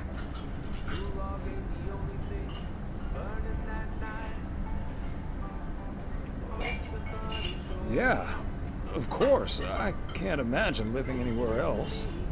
It's also very hard for me to imagine. But it snuck into my mind, and it doesn't seem to be sneaking out. And it's not like your arthritis will stop acting up in weather like this.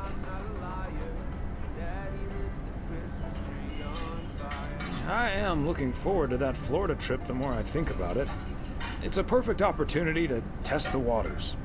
Oh, wasn't it nice the way Meredith reacted to the news? Although I'm sure she's a little envious.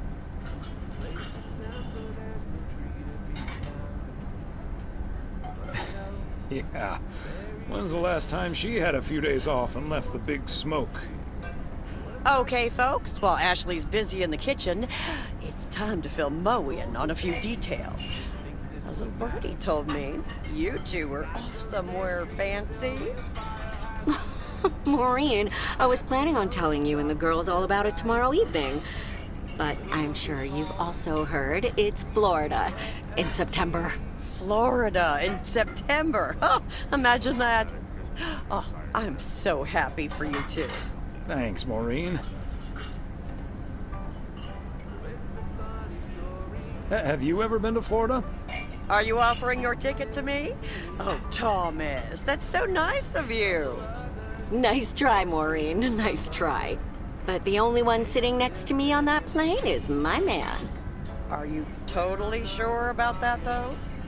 I heard that a certain Walter Morgan will probably not be very lenient with holiday requests from the postal office employees.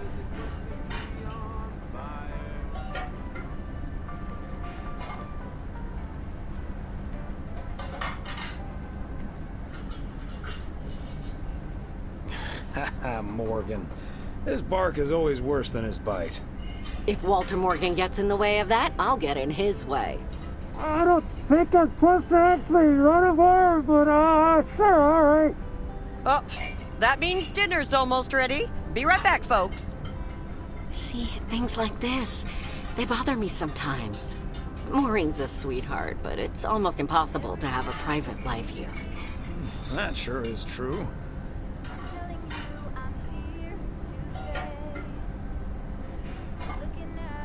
But you take the good with the bad, and the bad with the good. I kind of like knowing everyone. I guess you're right about that. Maybe it's the stress of those 60-hour work weeks talking. Oh, Maureen's heading this way again. Let's just enjoy our lovely dinner together, shall we? We shall. Have I already told you that you look wonderful tonight? Look alive, folks. 2 plates of the good stuff.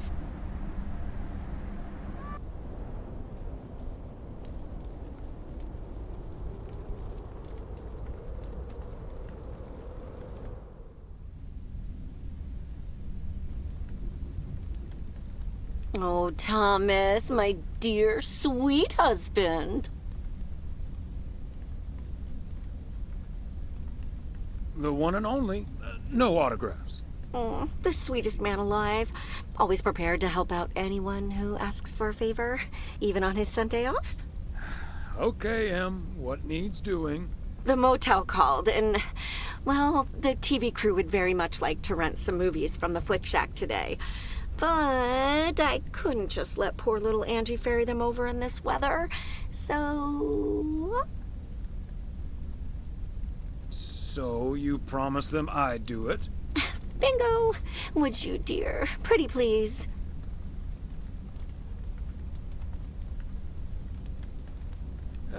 Doesn't sound like I have much choice in the matter.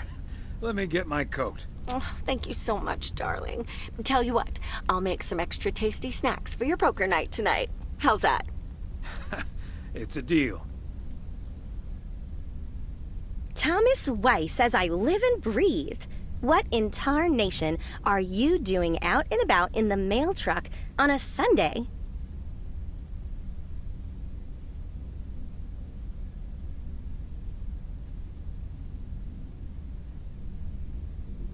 What? Coming over to see my favorite video store clerk isn't reason enough? No, but seriously, you've come to pick up some movies for the KNW6 crew, right? You're uncannily good at guessing. Your wife called ahead.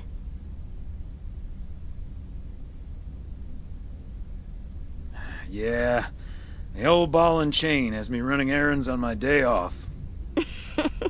But first things first. So, what's the hot gossip on these out-of-towners? Well...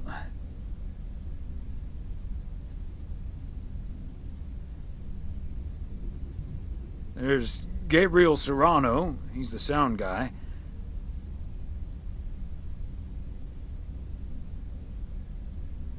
Nice guy, full of vim and vigor. Sounds delightful. What about the rest?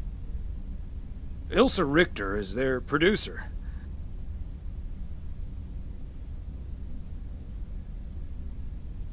Competent, sarcastic.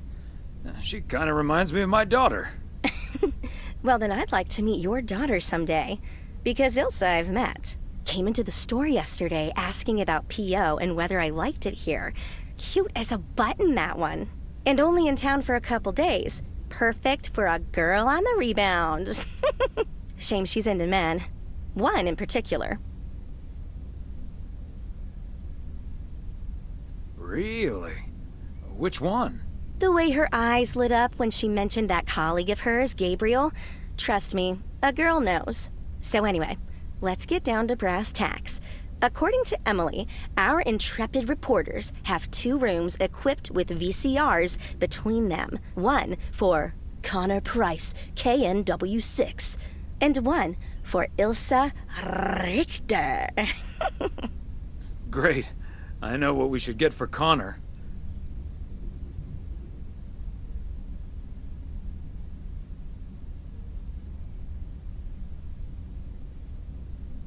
All the President's Men. That should give him some inspiration. Great idea. But Connor's already made his pick. Octopussy. It says it's James Bond's all-time high. I guess they forgot about that time he went to the moon. Fine by me. And what did Ilsa choose? That's where we come in. See, she wants us to pick the movie she'll be watching with her colleague, Gabriel. Thomas, she wants us to pick the movie she'll be watching with Gabriel.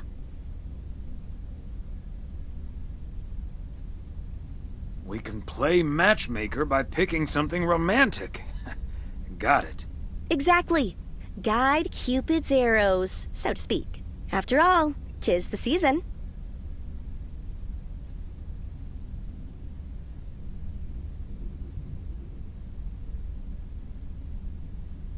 For a little post-Christmas magic?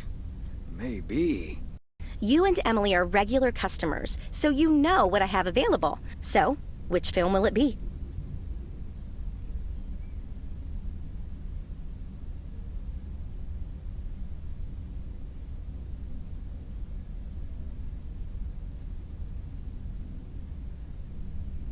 Let's go with Love Story.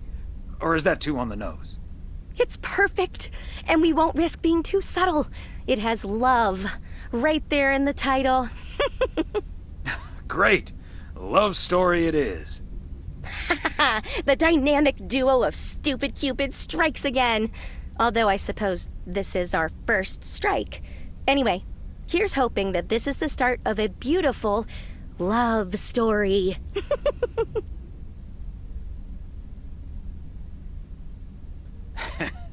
We'll see. Anyway, I'd best be on my way, getting these to the motel. Yeah, thanks for doing this, Thomas. My car, much like myself, is not built for snow. Say hi to Emily. Will do. Bye, Angie.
Special delivery.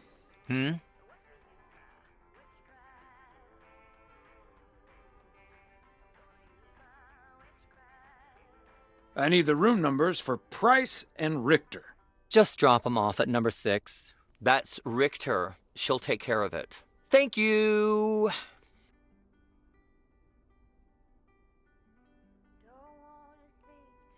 You're welcome. Just wanna watch them stars fall. Don't wanna fly.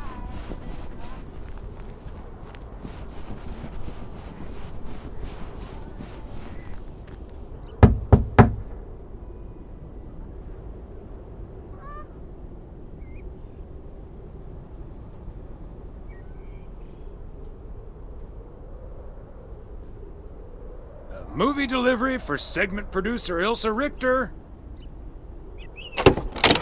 Yes? Oh, excuse me, Mr. Price. I thought this was Ilsa's room. No, that's room 9, but think nothing of it, my guy. Ooh, you got me my Bond movie.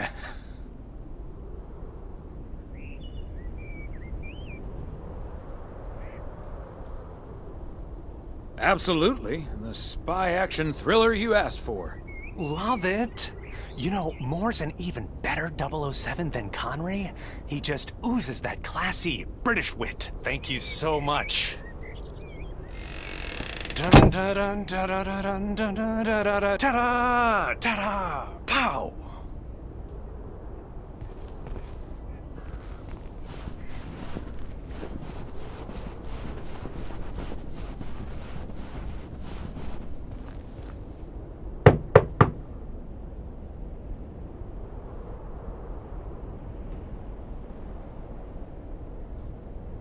A movie delivery for Ilsa Richter.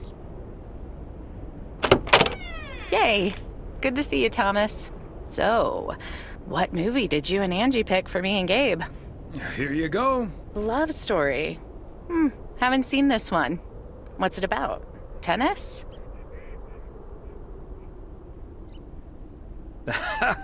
Good one. Not about tennis, but it's still pretty ace. Ha ha. I'm sure it is. Looking forward to it. Let me guess. This was Angie's pick.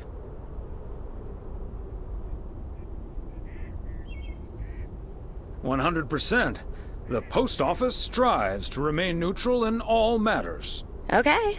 Well, color me curious. Hope it's age appropriate for big old puppy dogs. Oh, speaking of, on your way out, could you give a quick knock on Gabe's door, just so he'll know it's movie time? It's room number 2. Will do. Great. See ya.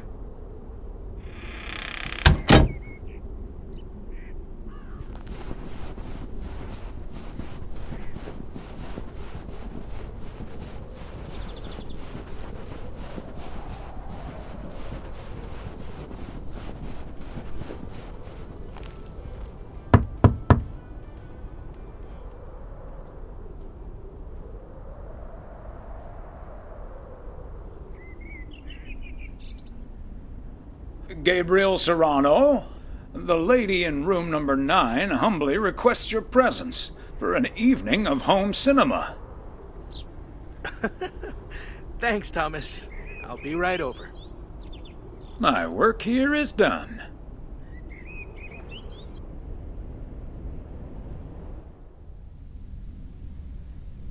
Okay, Ben. Question for you. Do you have that ace or not?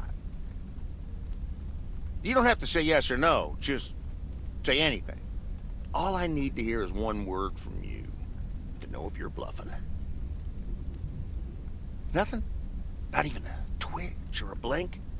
All right, I'll do the talking. I'm all in. Call.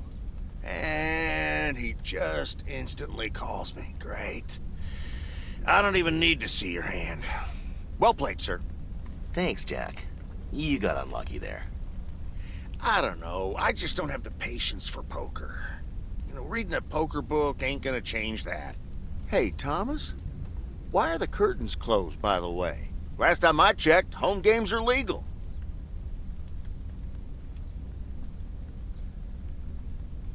Oh, I don't know. Just feels more cozy, I guess. Thomas, we don't need to keep this a secret. Walter Morgan's on my tail. Someone snitched on me, and now I need to lay low until I have a good enough alibi. Morgan again? What'd you do, Frank? I hope you didn't put Lady's underwear in his briefcase again. And please tell me you stopped putting dead rats in his exhaust. The classics. No, I didn't prank him at all this time. He's just out to get me.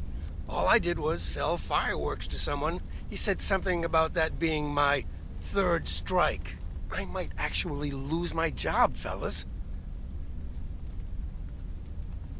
We won't let that happen, Frank.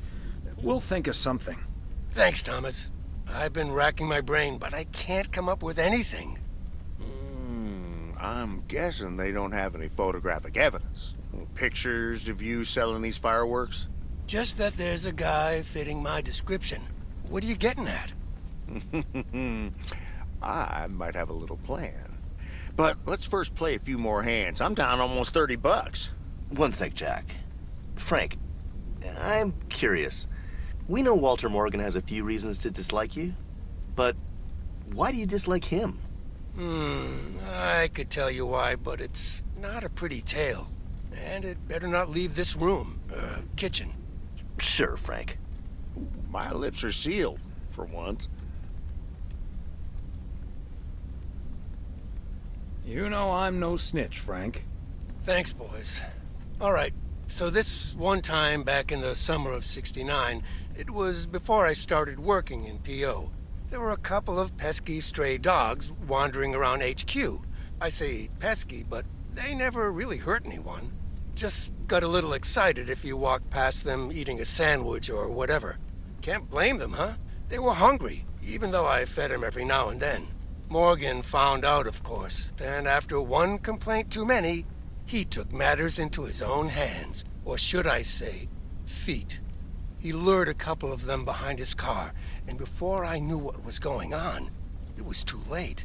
I heard a loud and gut-wrenching howl. I saw two dogs run away, and Smokey, my favorite one, limped after them. It's the last time I ever saw those sweet dogs. Then Walter Morgan looked me straight in the eye with a smug grin on his face, and he said, "This is how you do a proper job, Frank." I can still see that grin when I close my eyes. Okay, that does it. Walter Morgan is now on my eternal shit list, and I'll make sure the rest of P.O. knows about it.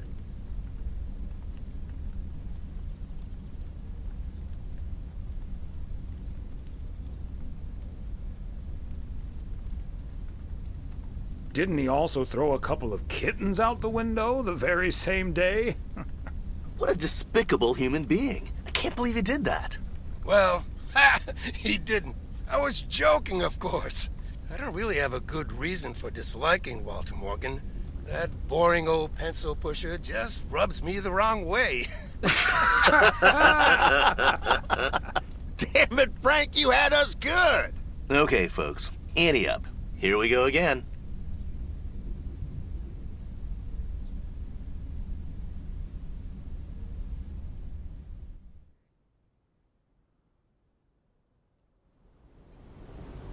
Psst, Thomas, over here. Hey, Frank. Thanks for filling up the dumpster. I wish that was all I was doing here. I'm trying to stay out of sight. Looks like Morgan will be at the post office all day.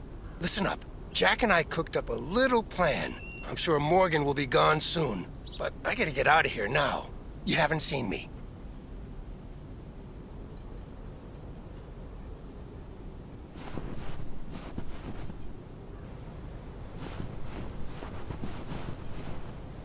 Top of the Monday morning, P.O. We're starting this week with a from Lucinda. P.O. positive or pet peeve? Hi, Jack.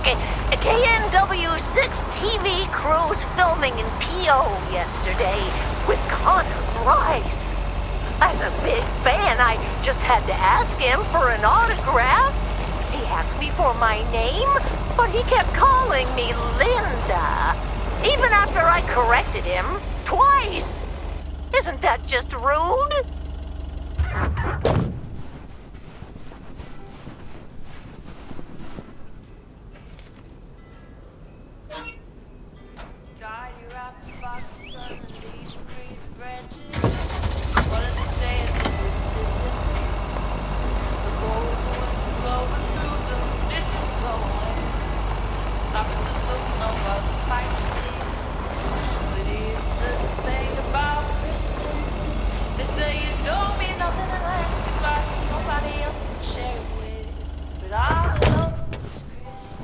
Fancy handwriting on this one.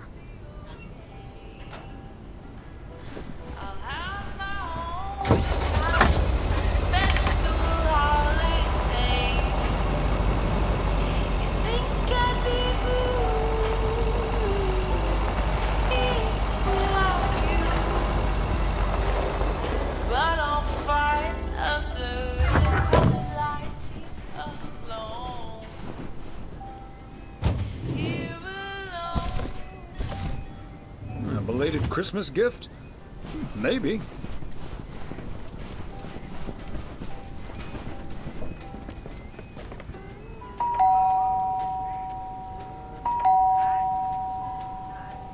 Neither snow nor rain, nor heat nor gloom of night.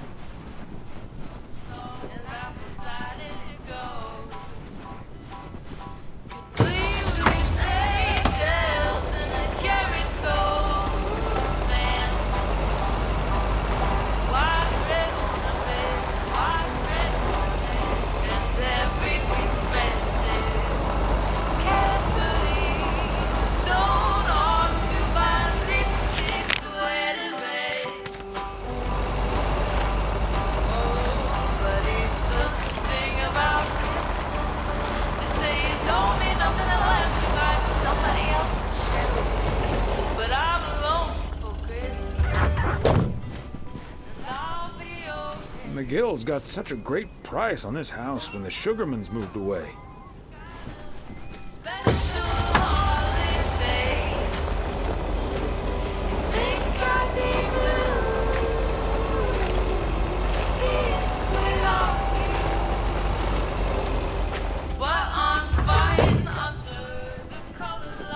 Another satisfied customer. Unless it's Bill's.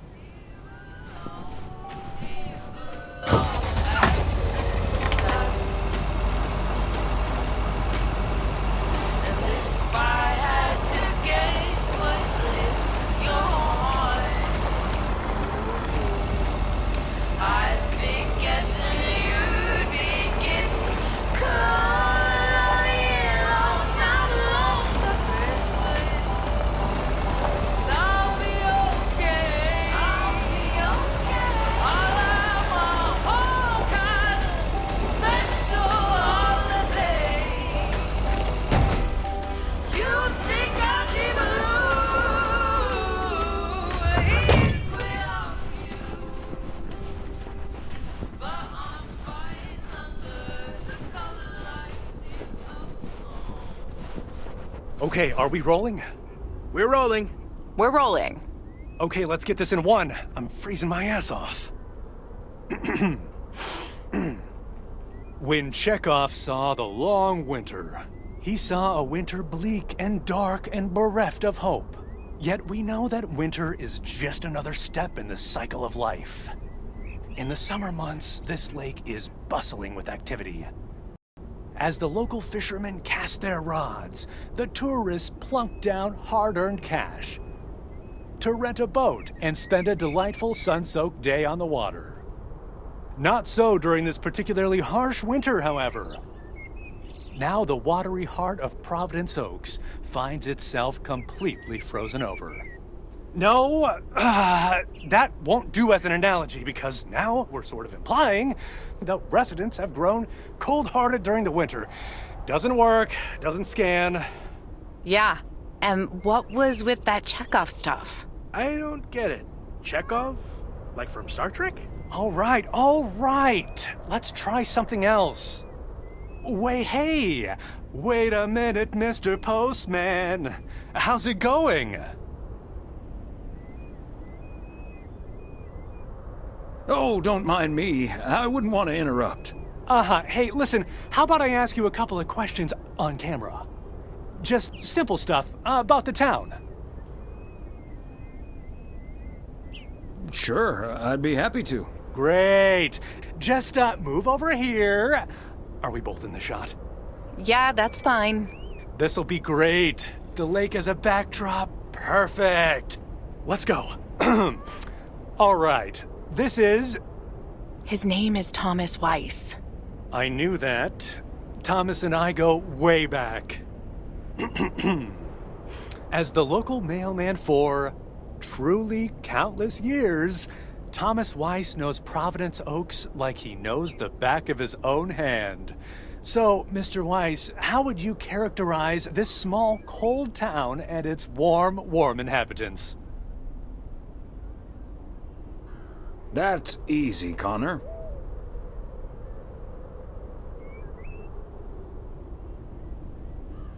Whether you're new in town or have lived here for ages, what's clear is this. Providence Oaks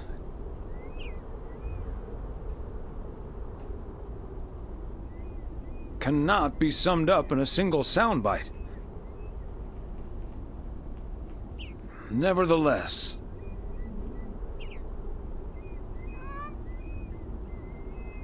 anyone who's ever seen the views from atop the mighty watchtower knows. This is the most beautiful place imaginable.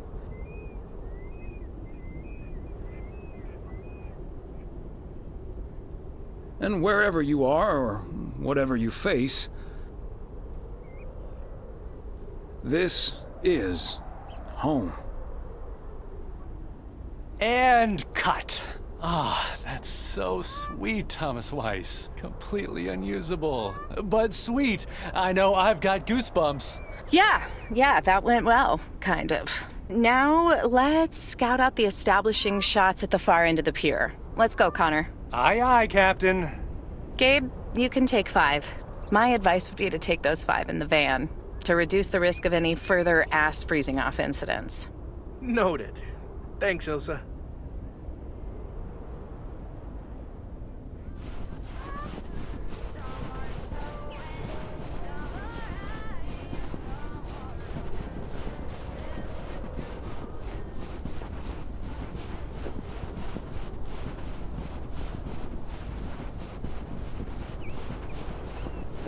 There we go.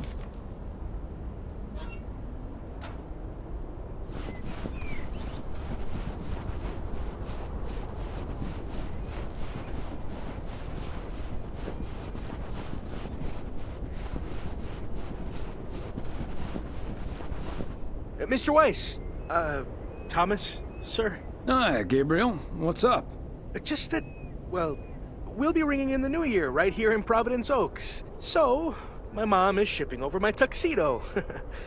Can you make sure it arrives okay? She says she clearly marked the package Serrano Room 2. Oh, of course. Mailman's promise.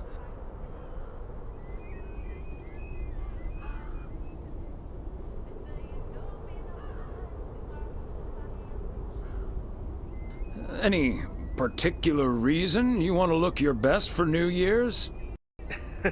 Yeah, maybe. There is something else I wanted to ask you about. I guess I'm curious. How did you, woo your wife? It's pretty simple and cliched. She's my high school sweetheart. I took her to the fairy tale dance. We snuck off to smooch under the bleachers, and the rest is ancient history.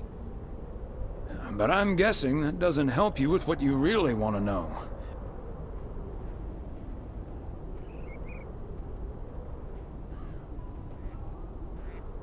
You want to know if you should make a move on Elsa. Shh, keep it down! Don't mention her name.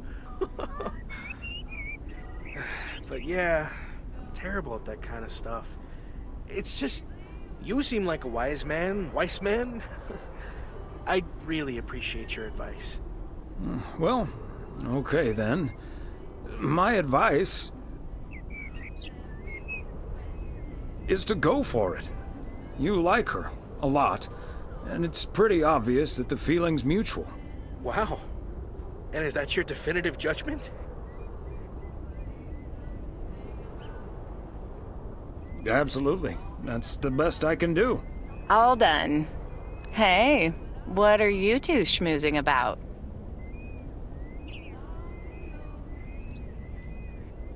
A mailman never tells. Excellent. Now start the engine, Gabriel. We're rolling out pronto. Man alive, it's cold today. On it, Mr. Price. Thanks, Thomas. You've been a huge help. So, take good care of that tux, yeah? Will do. Bye, folks.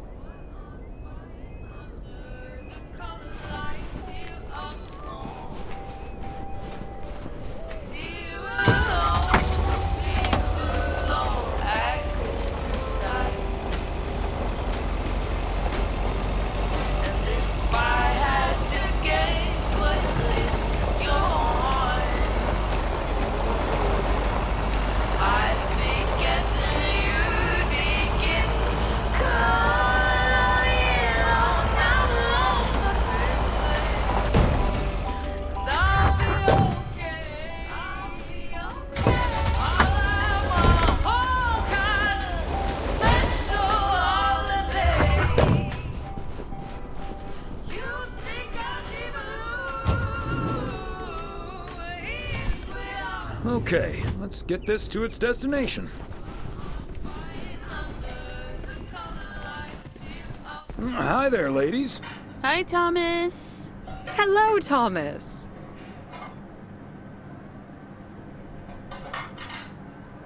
Got a delivery for the diner, Kay. Great. Not from the general store, I see.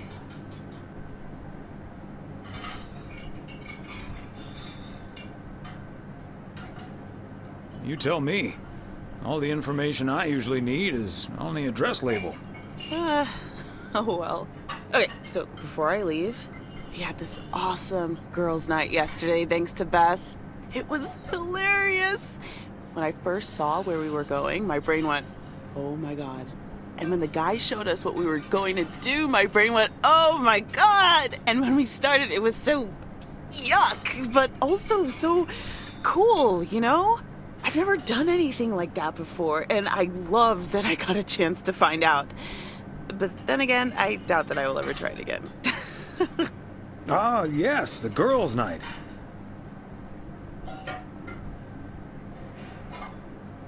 Well, whatever happens on girls' night and all that.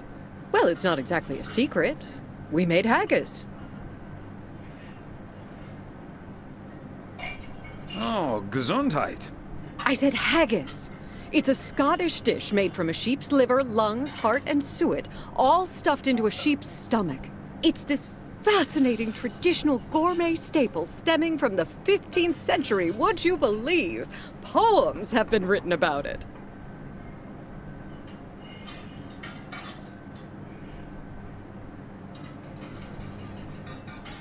Meat on top of meat? Sign me up. I have some leftover from last night, if you're interested. It was so gross. I'll have nightmares about zombie sheep for weeks. Bleh. Okay, hate to leave you two, but I really have to sort out this delivery ASAP, or Maureen will go bananas. Talk soon. Thanks again for the great evening, Beth. Bye. Bye, Kay. Well, now, I really should get back to the grind as well. Those New Year's price reductions aren't going to fix themselves.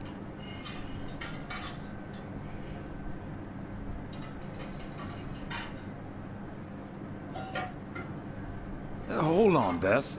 Quick word about Saturday. Oh? What's on your mind?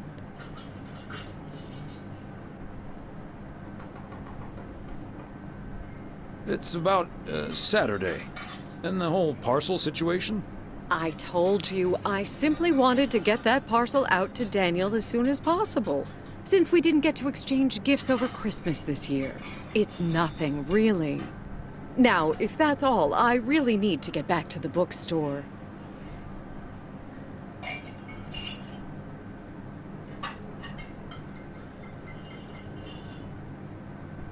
Beth, come on. You have been acting a bit strange lately. What do you mean? Are you sure there's nothing wrong? Okay, you've got me. Can we sit down here for a bit? Heavens, I do feel a bit caught out. But I have to admit, it does warm my heart to know that I cannot fool my friends. Well, out with it, Beth. You see, it's my eyes, Thomas. I have glaucoma, which means my optic nerve is deteriorating. I found out a few months ago. Oh, no. Have you told anyone about it? I haven't told Emily yet. Daniel knows. It's not that bad yet, but it's not getting any better either. The thing is, this kind of condition happens slowly. And I haven't been the fastest in getting it treated, but they can stabilize it. That's why I wasn't able to fix the parcel on my own last Saturday. And that's why I'm starting to miss a few details here and there when I'm in the store. Or asking for peas instead of beans at Christmas dinner with all of my friends of all places.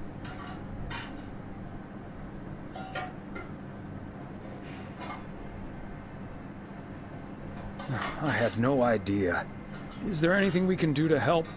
It's sweet of you, but there is no need to treat me any differently. I've been going about my business as usual, first and foremost, because the deterioration is so gradual. Until I couldn't really do the little things anymore. Things like reading small print are getting difficult, which was a painful thing to accept at first. Working in the bookstore is starting to give me more issues than I'd like. Getting older.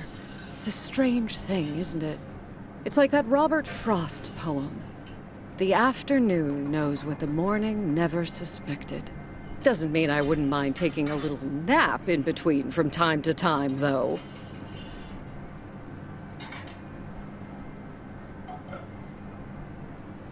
Is this why you're really leaving for Georgia?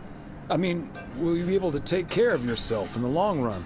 It is a big part of why I'm leaving, yes. But at the same time, it isn't. How's that? What I'm trying to say is, when you really look at it, in the end, it's not all bad. You see, every limit is a beginning as well as an ending, as T.S. Eliot puts it. For me, there's really no use dwelling too much on that limit. I can't change it anymore at this point anyway. But I do have a choice in how to deal with it. Plus, Georgia has a lot to offer: museums, social clubs, and most importantly, my family. If you look at it like that, getting older may still feel like a cursed time, surely, but I also see each new year as a gift. An opportunity to start new adventures, explore, and have more fun. You can't take something like that for granted.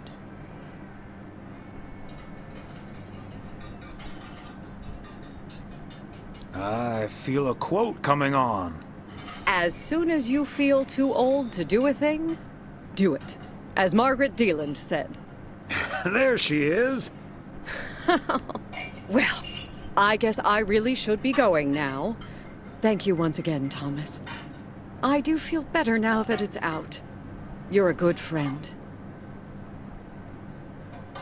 Anytime, Beth. Bye now.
Oh, Thomas, hello there.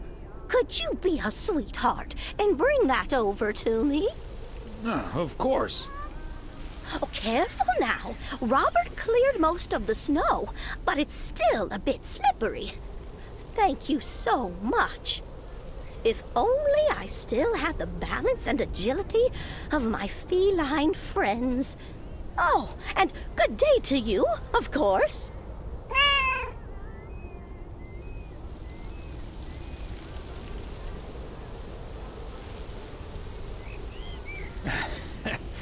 Good day to you too, Mildred. And Genevieve. Thomas, honestly, this isn't Genevieve. It's Mortimer. They look nothing alike. Isn't that right, Mortimer? Oh, pardon me. I can't quite keep track of all your cats. Well, I do have a lot of them, but not quite as many as there are streets in Providence Oaks, and you can keep those apart. So, what do you have for me today, Thomas? Just a letter. Let's see.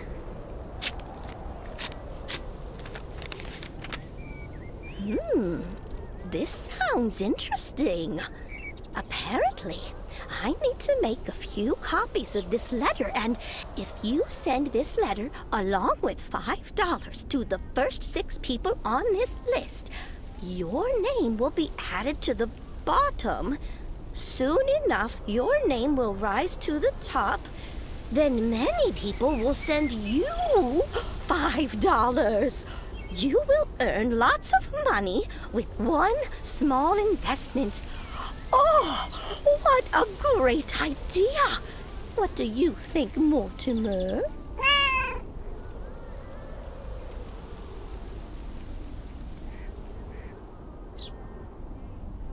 Mildred, that's a classic chain letter scam.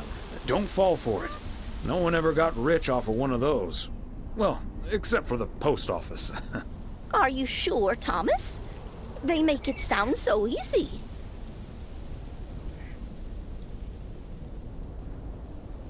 They always do. There's no such thing as a free lunch, sadly. $30 is quite a bit of money. I'll think about it. You do that, Mildred. See you at Moe's tomorrow night?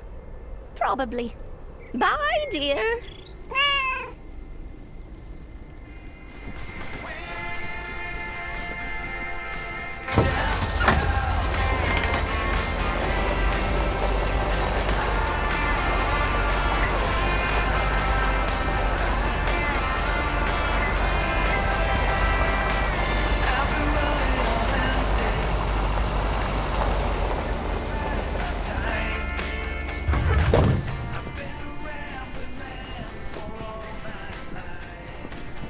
That's it for today.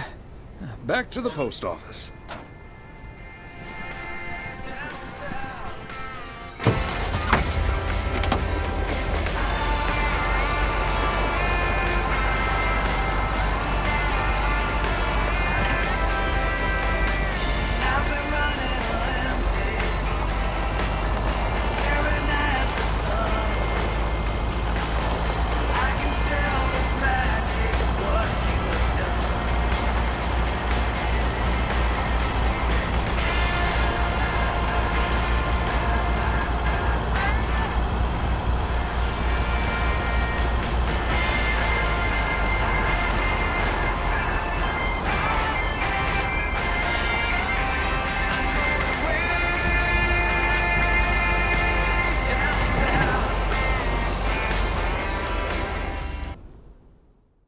Hey, Thomas, have you seen Jack?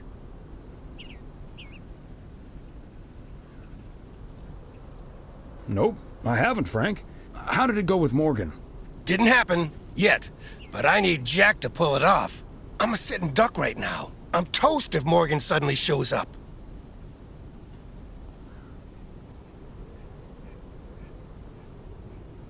Don't worry, Morgan has probably left P.O. already. Good afternoon, gentlemen. Sorry for interrupting your conversation. Mr. Coleman, I see you've managed to be present at the job position you're currently holding. I think it's time you and I had a little chat inside the office. Mr. Morgan, it's so good to see you again. A little chat sounds wonderful. But I'm afraid there's an extremely urgent parcel I have to deliver right now. So stay put, and I'll be back in about 30 minutes. You can stay right here, Frank. I'm sure Mr. Weiss would be happy to deliver that package for you. Right, Thomas?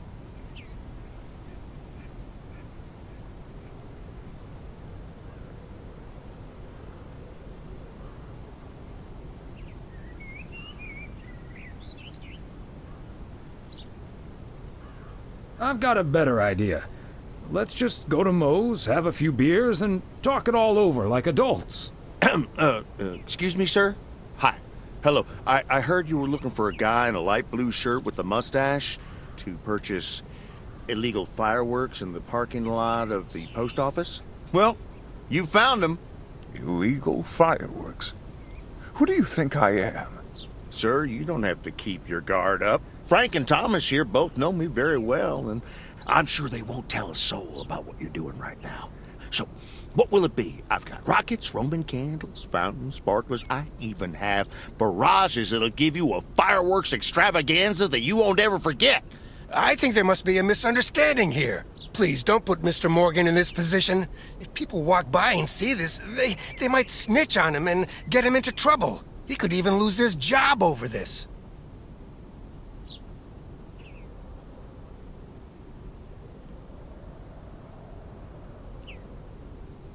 Yeah, why don't you go inside so you can do your dealings without all these prying eyes around? I'll tell you what will happen now. I'm going to get in my car, start the engine, drive home, and pretend I did not just spend 3 days in Providence Oaks for absolutely nothing. Sir, if you take a left at the deer statue, you'll eventually pass my barn, and I can fill your trunk there in just 1 minute. Do you have cash on hand? Gentlemen, I'll be back next year. Frank Coleman, your luck will run out one day. I wouldn't bet on it. Tally-ho, Morgan.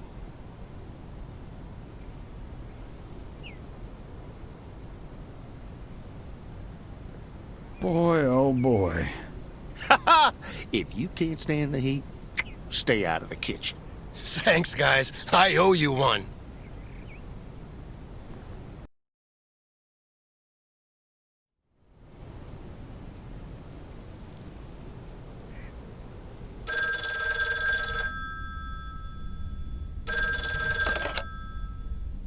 Hello? Evening, Thomas. It's Maureen. Oh, hi, Maureen. If you're looking for Emily, she's at the motel right now. I was actually looking for you, Thomas. I don't know what to do with this Nancy situation. I get so worked up just thinking about it. And that usually gets in the way of doing the right thing, you know? I need to talk to someone who's a bit more emotionally detached from the situation.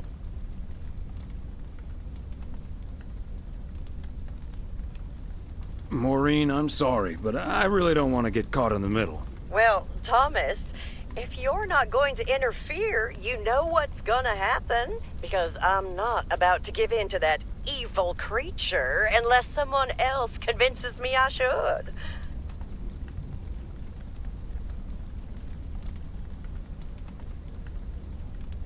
Maureen, I don't want to say I don't care, but I'm sorry.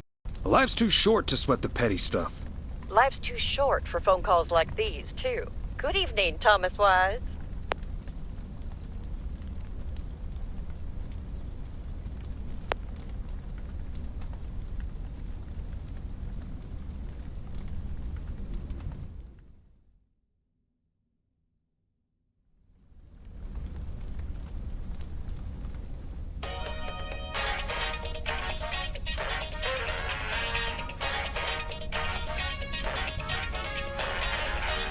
I hate to admit it, Klaus, but if it wasn't for you, I would have been a goner.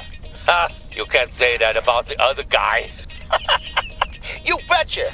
You made a mess, man. Blood and guts everywhere. It's not the first time I made Schweinbraten without cooking. Ha!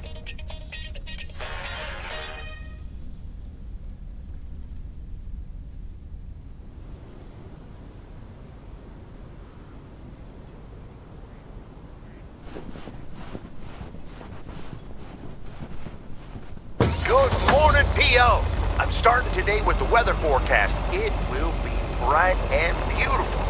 Which brings us to the last P.O. positive or pet peeve of the year. It's one from yours truly, who'd like to end 1985 on a positive note. Fancy handwriting on this one.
Another satisfied customer. Unless it's Bill's.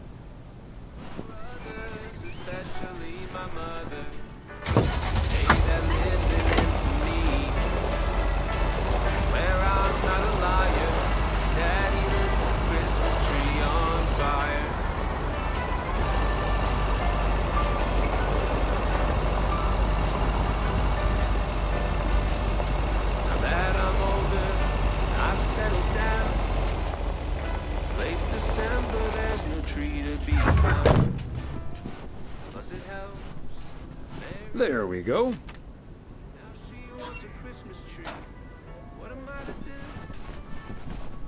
I told the baby I didn't think this would matter.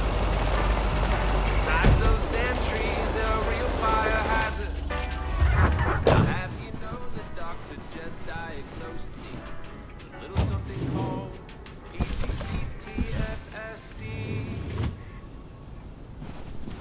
That's post-traumatic Christmas tree fire stress disorder. It's a real thing. You can look it up. It's a funny story. Another day, another dollar. I'm starting to sound like Frank.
Thomas, it's good to see you.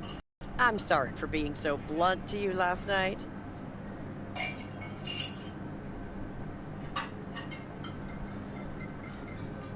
Apology accepted, Maureen. But please, spare me phone calls like that next time. You don't have to worry about that, Thomas. It won't happen again. Anyways, A new year's arriving soon, so let's look forward instead. Got lots of things to do for tonight, so if you'd excuse me, I'll go about my preparations now.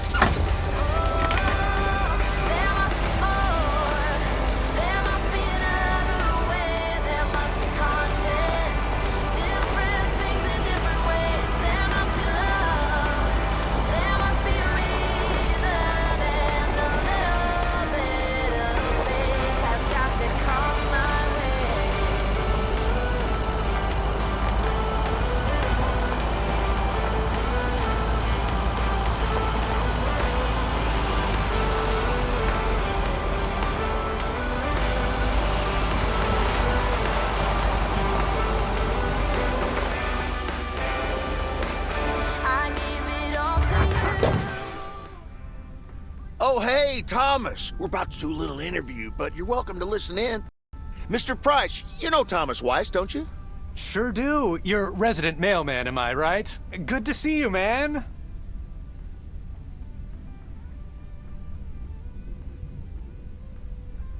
Hi, guys. Don't mind me. I'll just be a fly on the wall here. That was Open Sky by Velvet Moon, one of my favorites. Folks, we have a special treat for you today because I have a guest here at the Reynolds studio. You know that happens from time to time, but today it's a bona fide big shot. None other than KNW6's own newsman extraordinaire, Mr. Connor Price. Thanks for having me, Jack. Always nice to talk to a fellow broadcaster. So, how long have you been doing this local show? Coming up on our 10th anniversary, Mr. Price. But you've been at KNW6 for longer than that, no? Yeah, it's been... Gosh, can you believe I started there way back in '66? As a segment producer on Portland Rise and Shine. Still remember the title of my first item, too. Is Poplin Still Poppin'? That's a great title. And yet, this is the first time you've come to Providence Oaks. First time staying a while, at any rate. So, Mr. Reynolds, how would you describe this town? Well, I'd say it's a... Hey! Wait a minute. Who's interviewing who here? I'll ask the questions, thank you very much. Apologies, my friend. Just can't help myself. Always chasing the story, me. It's the commitment I've made to our viewers. The price guarantee. So, what stories are you chasing here in P.O.? Oh, you know, just trying to capture the old couleur locale. I must say, the people here are very friendly, and I hope the feeling's mutual. Right, Thomas? That's Thomas the mailman over there. But never mind, he's not mic'd.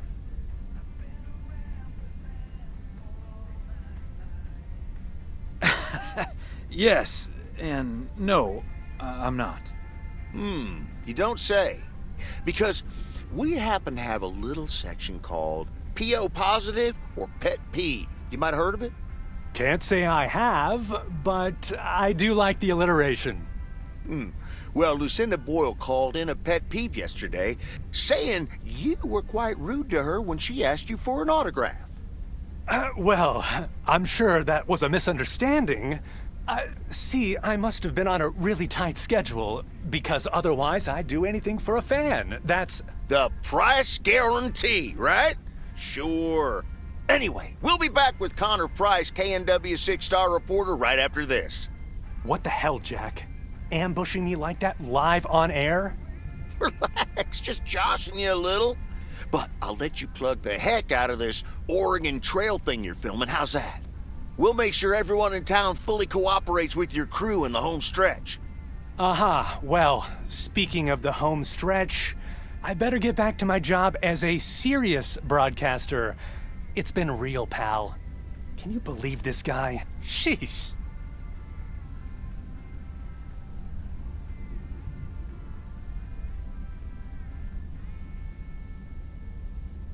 Don't take it personally, Mr. Price. Jack's a swell guy. Huh. That's the thanks I get for stopping by amateur hour. Sorry you had to witness that, Thomas. Made for good radio, though, while it lasted anyway. I'll see you at Moe's tonight, yeah? You don't want to miss what Frank's been cooking up.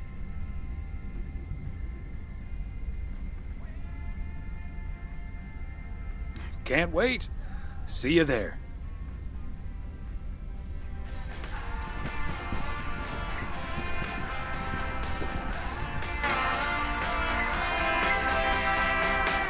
I've been running on empty, just biding my time. I've been a rambling man for all my life. I'm going way down south.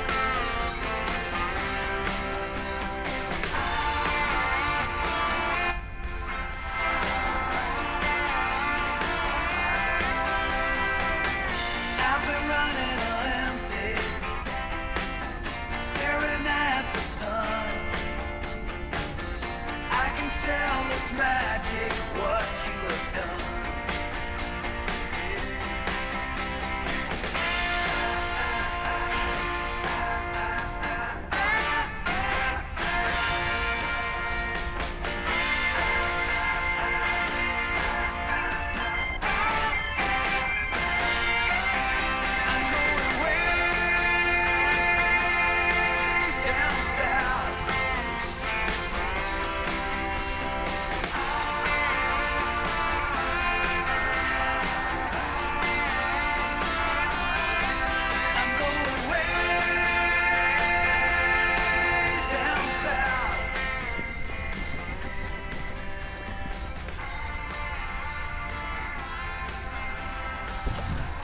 Part and parcel.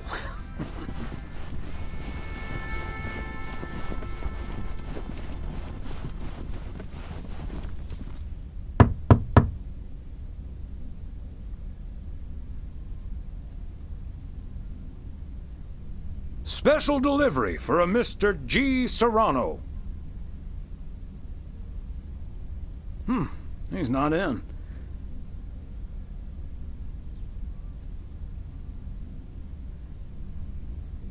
I should probably leave it with Ilsa then. Room 9.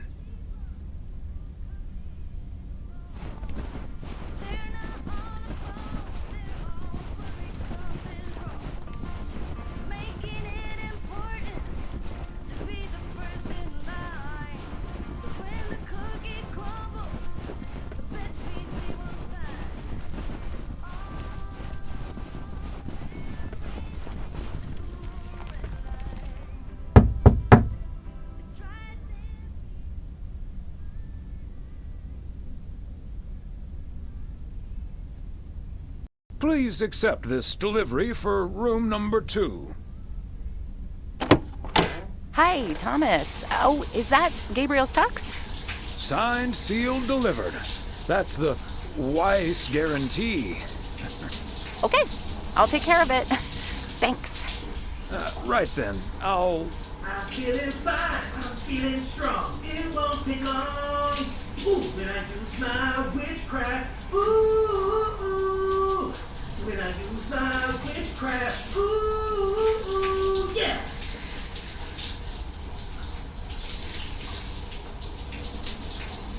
Well... Great. So...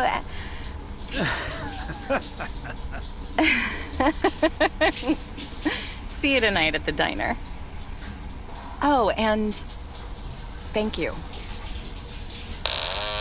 My pleasure, Ilsa.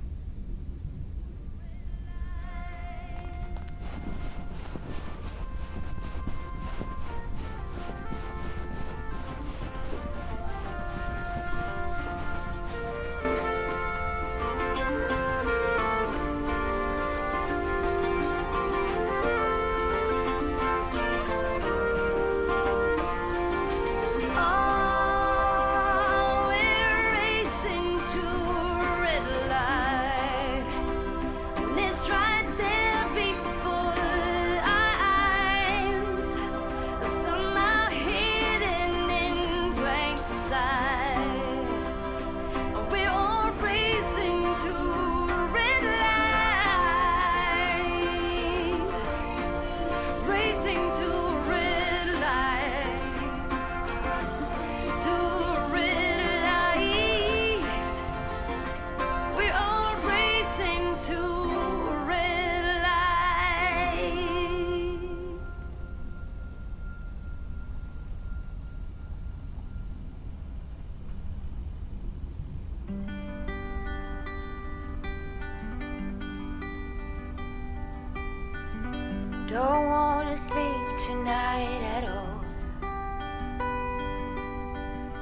Just wanna watch them stars fall. But you don't wanna try to make up dreams just to be seen. I wanna lay here beside you, oh quiet. Fire breath and open sky. It's not what we know, it's where we go. I grow wings and tell her goodbye. Oh, it's not what we see, it's what we choose to be.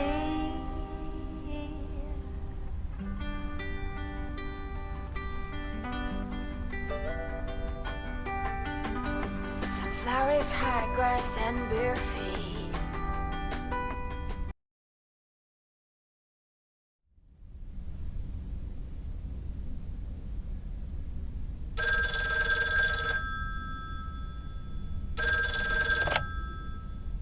Hello? Hi, Meredith. It's the Weiss family again. We wanted to wish you a happy new year before we're going to Moe's. Hey, thanks. We've got a little over an hour left here before it's 1986. You'll watch out for those fireworks, won't you? They're so unpredictable. I will. I'll probably stay inside anyways. We've got 4 more hours to go, but Happy New Year! I'd rather be early than late.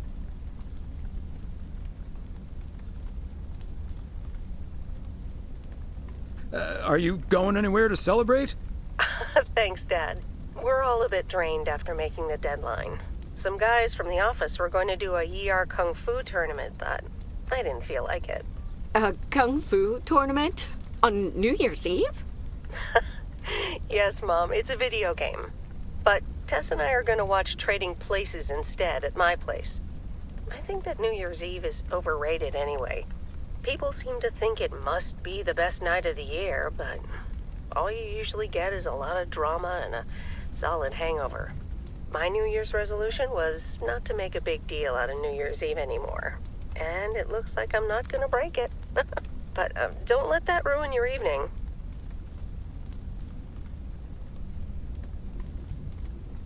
It won't. We'll have a good old party and start the new year with a bang. And that hangover will clear up in no time with a New Year's Day walk in the snow. Shall I remind you of this when you're curled up on the couch under a blanket? Sorry, Meredith. Your father's memory needs a little grease between the hinges. Like starting the car in time before going to Moe's? Bingo! Okay, guys, I won't hold you up. Have a great evening, and a Happy New Year. Love you.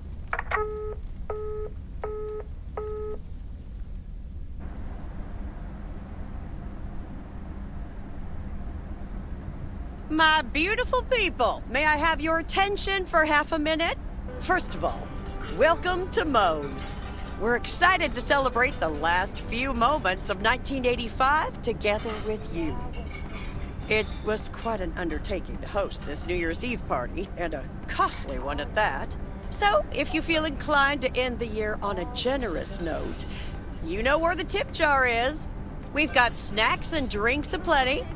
So I'm sure that even the grumpiest so-and-so will be able to have a great evening.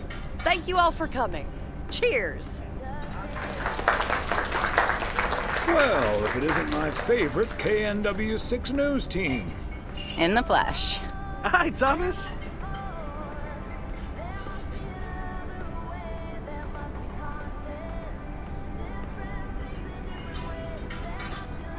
Looking like a genuine love story, you two. Seems like you're headed towards a very happy 1986. Yep, and a happy 1987, hopefully.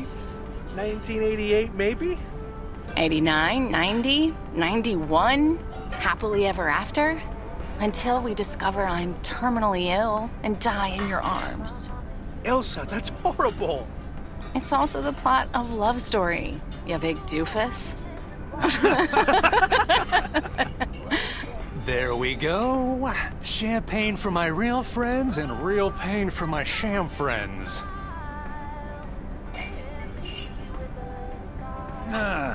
good to see you, man. So, is the segment on Providence Oaks in the can yet? Almost, my friend. Still have to shoot the countdown to the new year. Hopefully that gives us the ending we need. I've been promised a spectacle.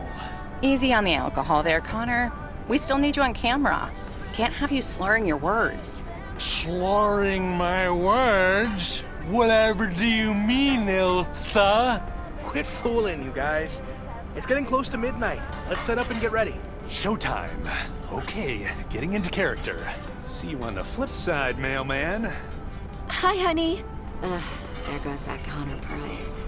Would you believe the motel had to custom order a blow dryer just for him? He tipped generously, though.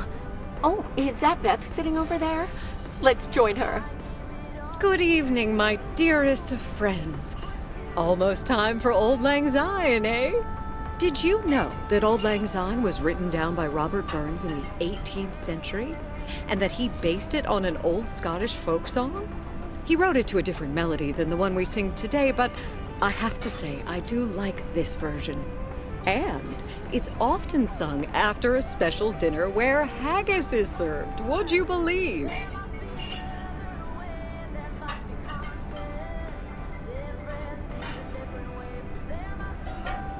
Honestly, Beth, I don't know how we'll get by without these fascinating facts when you're gone.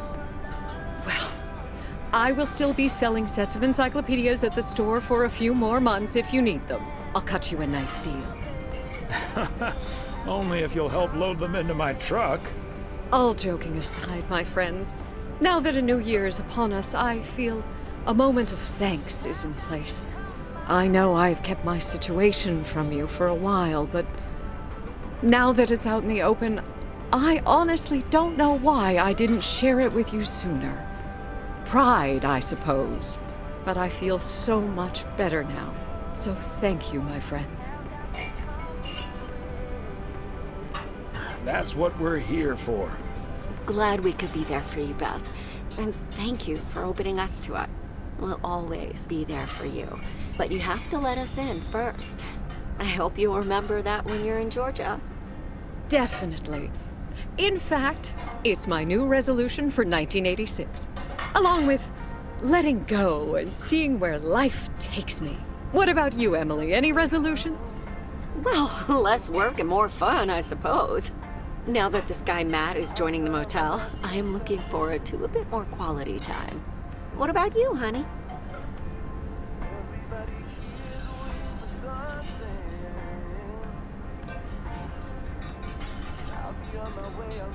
Another year with you is all I could ever hope for, dear.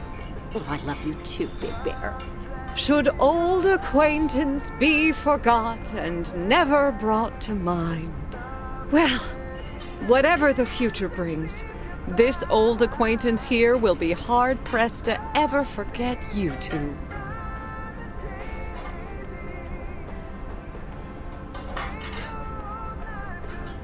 Same here, Beth.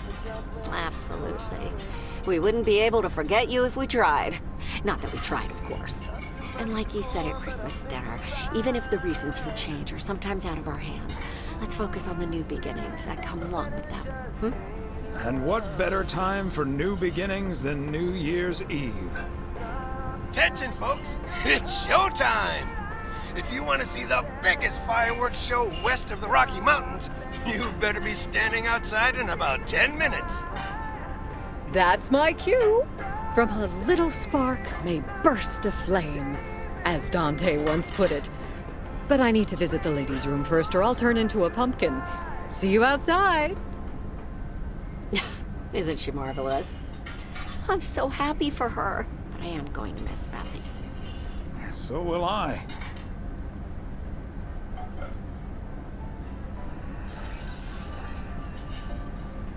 Seeing a parcel addressed to the bookstore always brightened my mood. It makes me feel a bit melancholic. Even more than I usually am on New Year's Eve. This odd feeling of looking back and forward at the same time, and now I'm doing that over a much longer period than just the coming and going of the year. I know what you mean, and there's nothing wrong with that.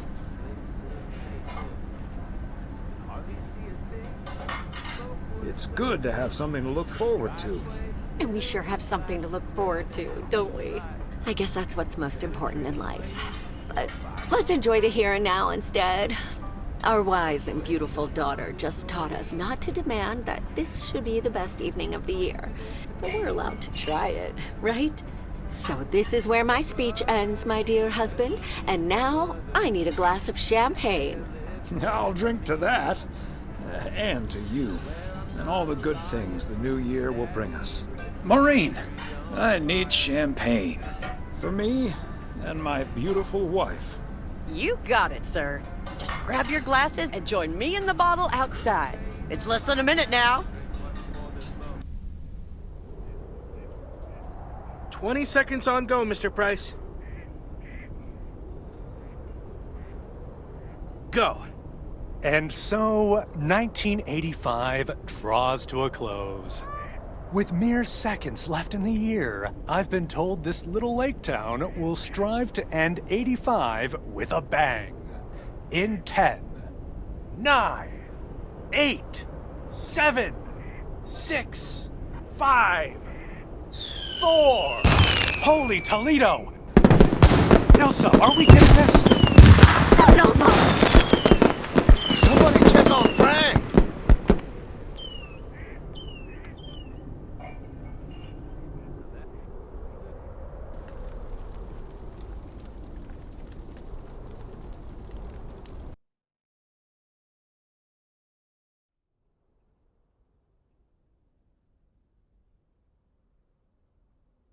That sure sounds like a delicious eggnog recipe. Hurry up, dear. It's coming up next. Yes, don't get too excited now. It's just a preview, remember? And now, a man with a very special New Year's resolution. And he's going to tell us all about it. Isn't that right, Sybil? Absolutely, Bob.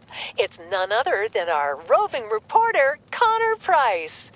Connor, my dear, where in blazes are you? Well, Sybil, I'm in beautiful Providence Oaks, wishing you and Bob and our viewers a joyful 1986. And as for my New Year's resolution, Bob, why, it's my very special price guarantee to all of you that I will be sharing gripping tales and intimate portraits from all over Oregon in an all-new series of special reports on small-town America. Part 1 will air tonight at 8, right here on KNW6. And it will be all about the gorgeous little lake town where I was fortunate enough to spend the waning days of 1985. Here, let's take a look at an exclusive sneak peek. Providence Oaks, an idyllic town by a lake just south of Melville. It's where this reporter counted down to 1986. And although, unfortunately, the fireworks started a little early, so we didn't quite manage to catch them on tape. Take it from me, it was quite the spectacle, courtesy of postal worker Frank Coleman. Just a faulty batch of leftover 4th of July material, I guess. Not mine, anyway. No siree. But I'm all right, folks. Really, everyone can stop calling me at home. I'm A-OK. And perhaps that encapsulates the true nature of Providence Oaks, or P.O., as it's called by those who know and love it. It's a town where, even when things don't go as planned, folks will be all right and A-OK. It's just, we help each other out, and there's nothing we can't fix. A town where first impressions can be deceiving. This town may look sleepy from the outside, but trust me, there's always so much stuff to do and take care of. Ugh. A town where generations have grown up. It's a great place to raise kids, and also a great place to have been raised as a kid. Myself, I mean. Back when I was a kid, being raised here. Was that okay? A town where patience is still a virtue. To be honest, I'm not entirely sure if this is where I'll find what I'm looking for. But I do know I can keep looking here for as long as I want, and that feels great. A town full of unique individuals that, deep down, have more in common than you'd think. The average Providence Oakian probably doesn't exist. We do tend to keep to ourselves until someone needs us. Then we show up. Always. A town you can't help but love. You know, I just think it's the best place in the whole wide world. Sue me. And where everyone has a story to tell. To me, it's all about the people. Because... Yes, well, leave it to the mailman to say it best. This is home. Indeed. Providence Oaks, like so many other places in our great state of Oregon, is a small town with a big heart. This is Connor Price, KNW6 PO.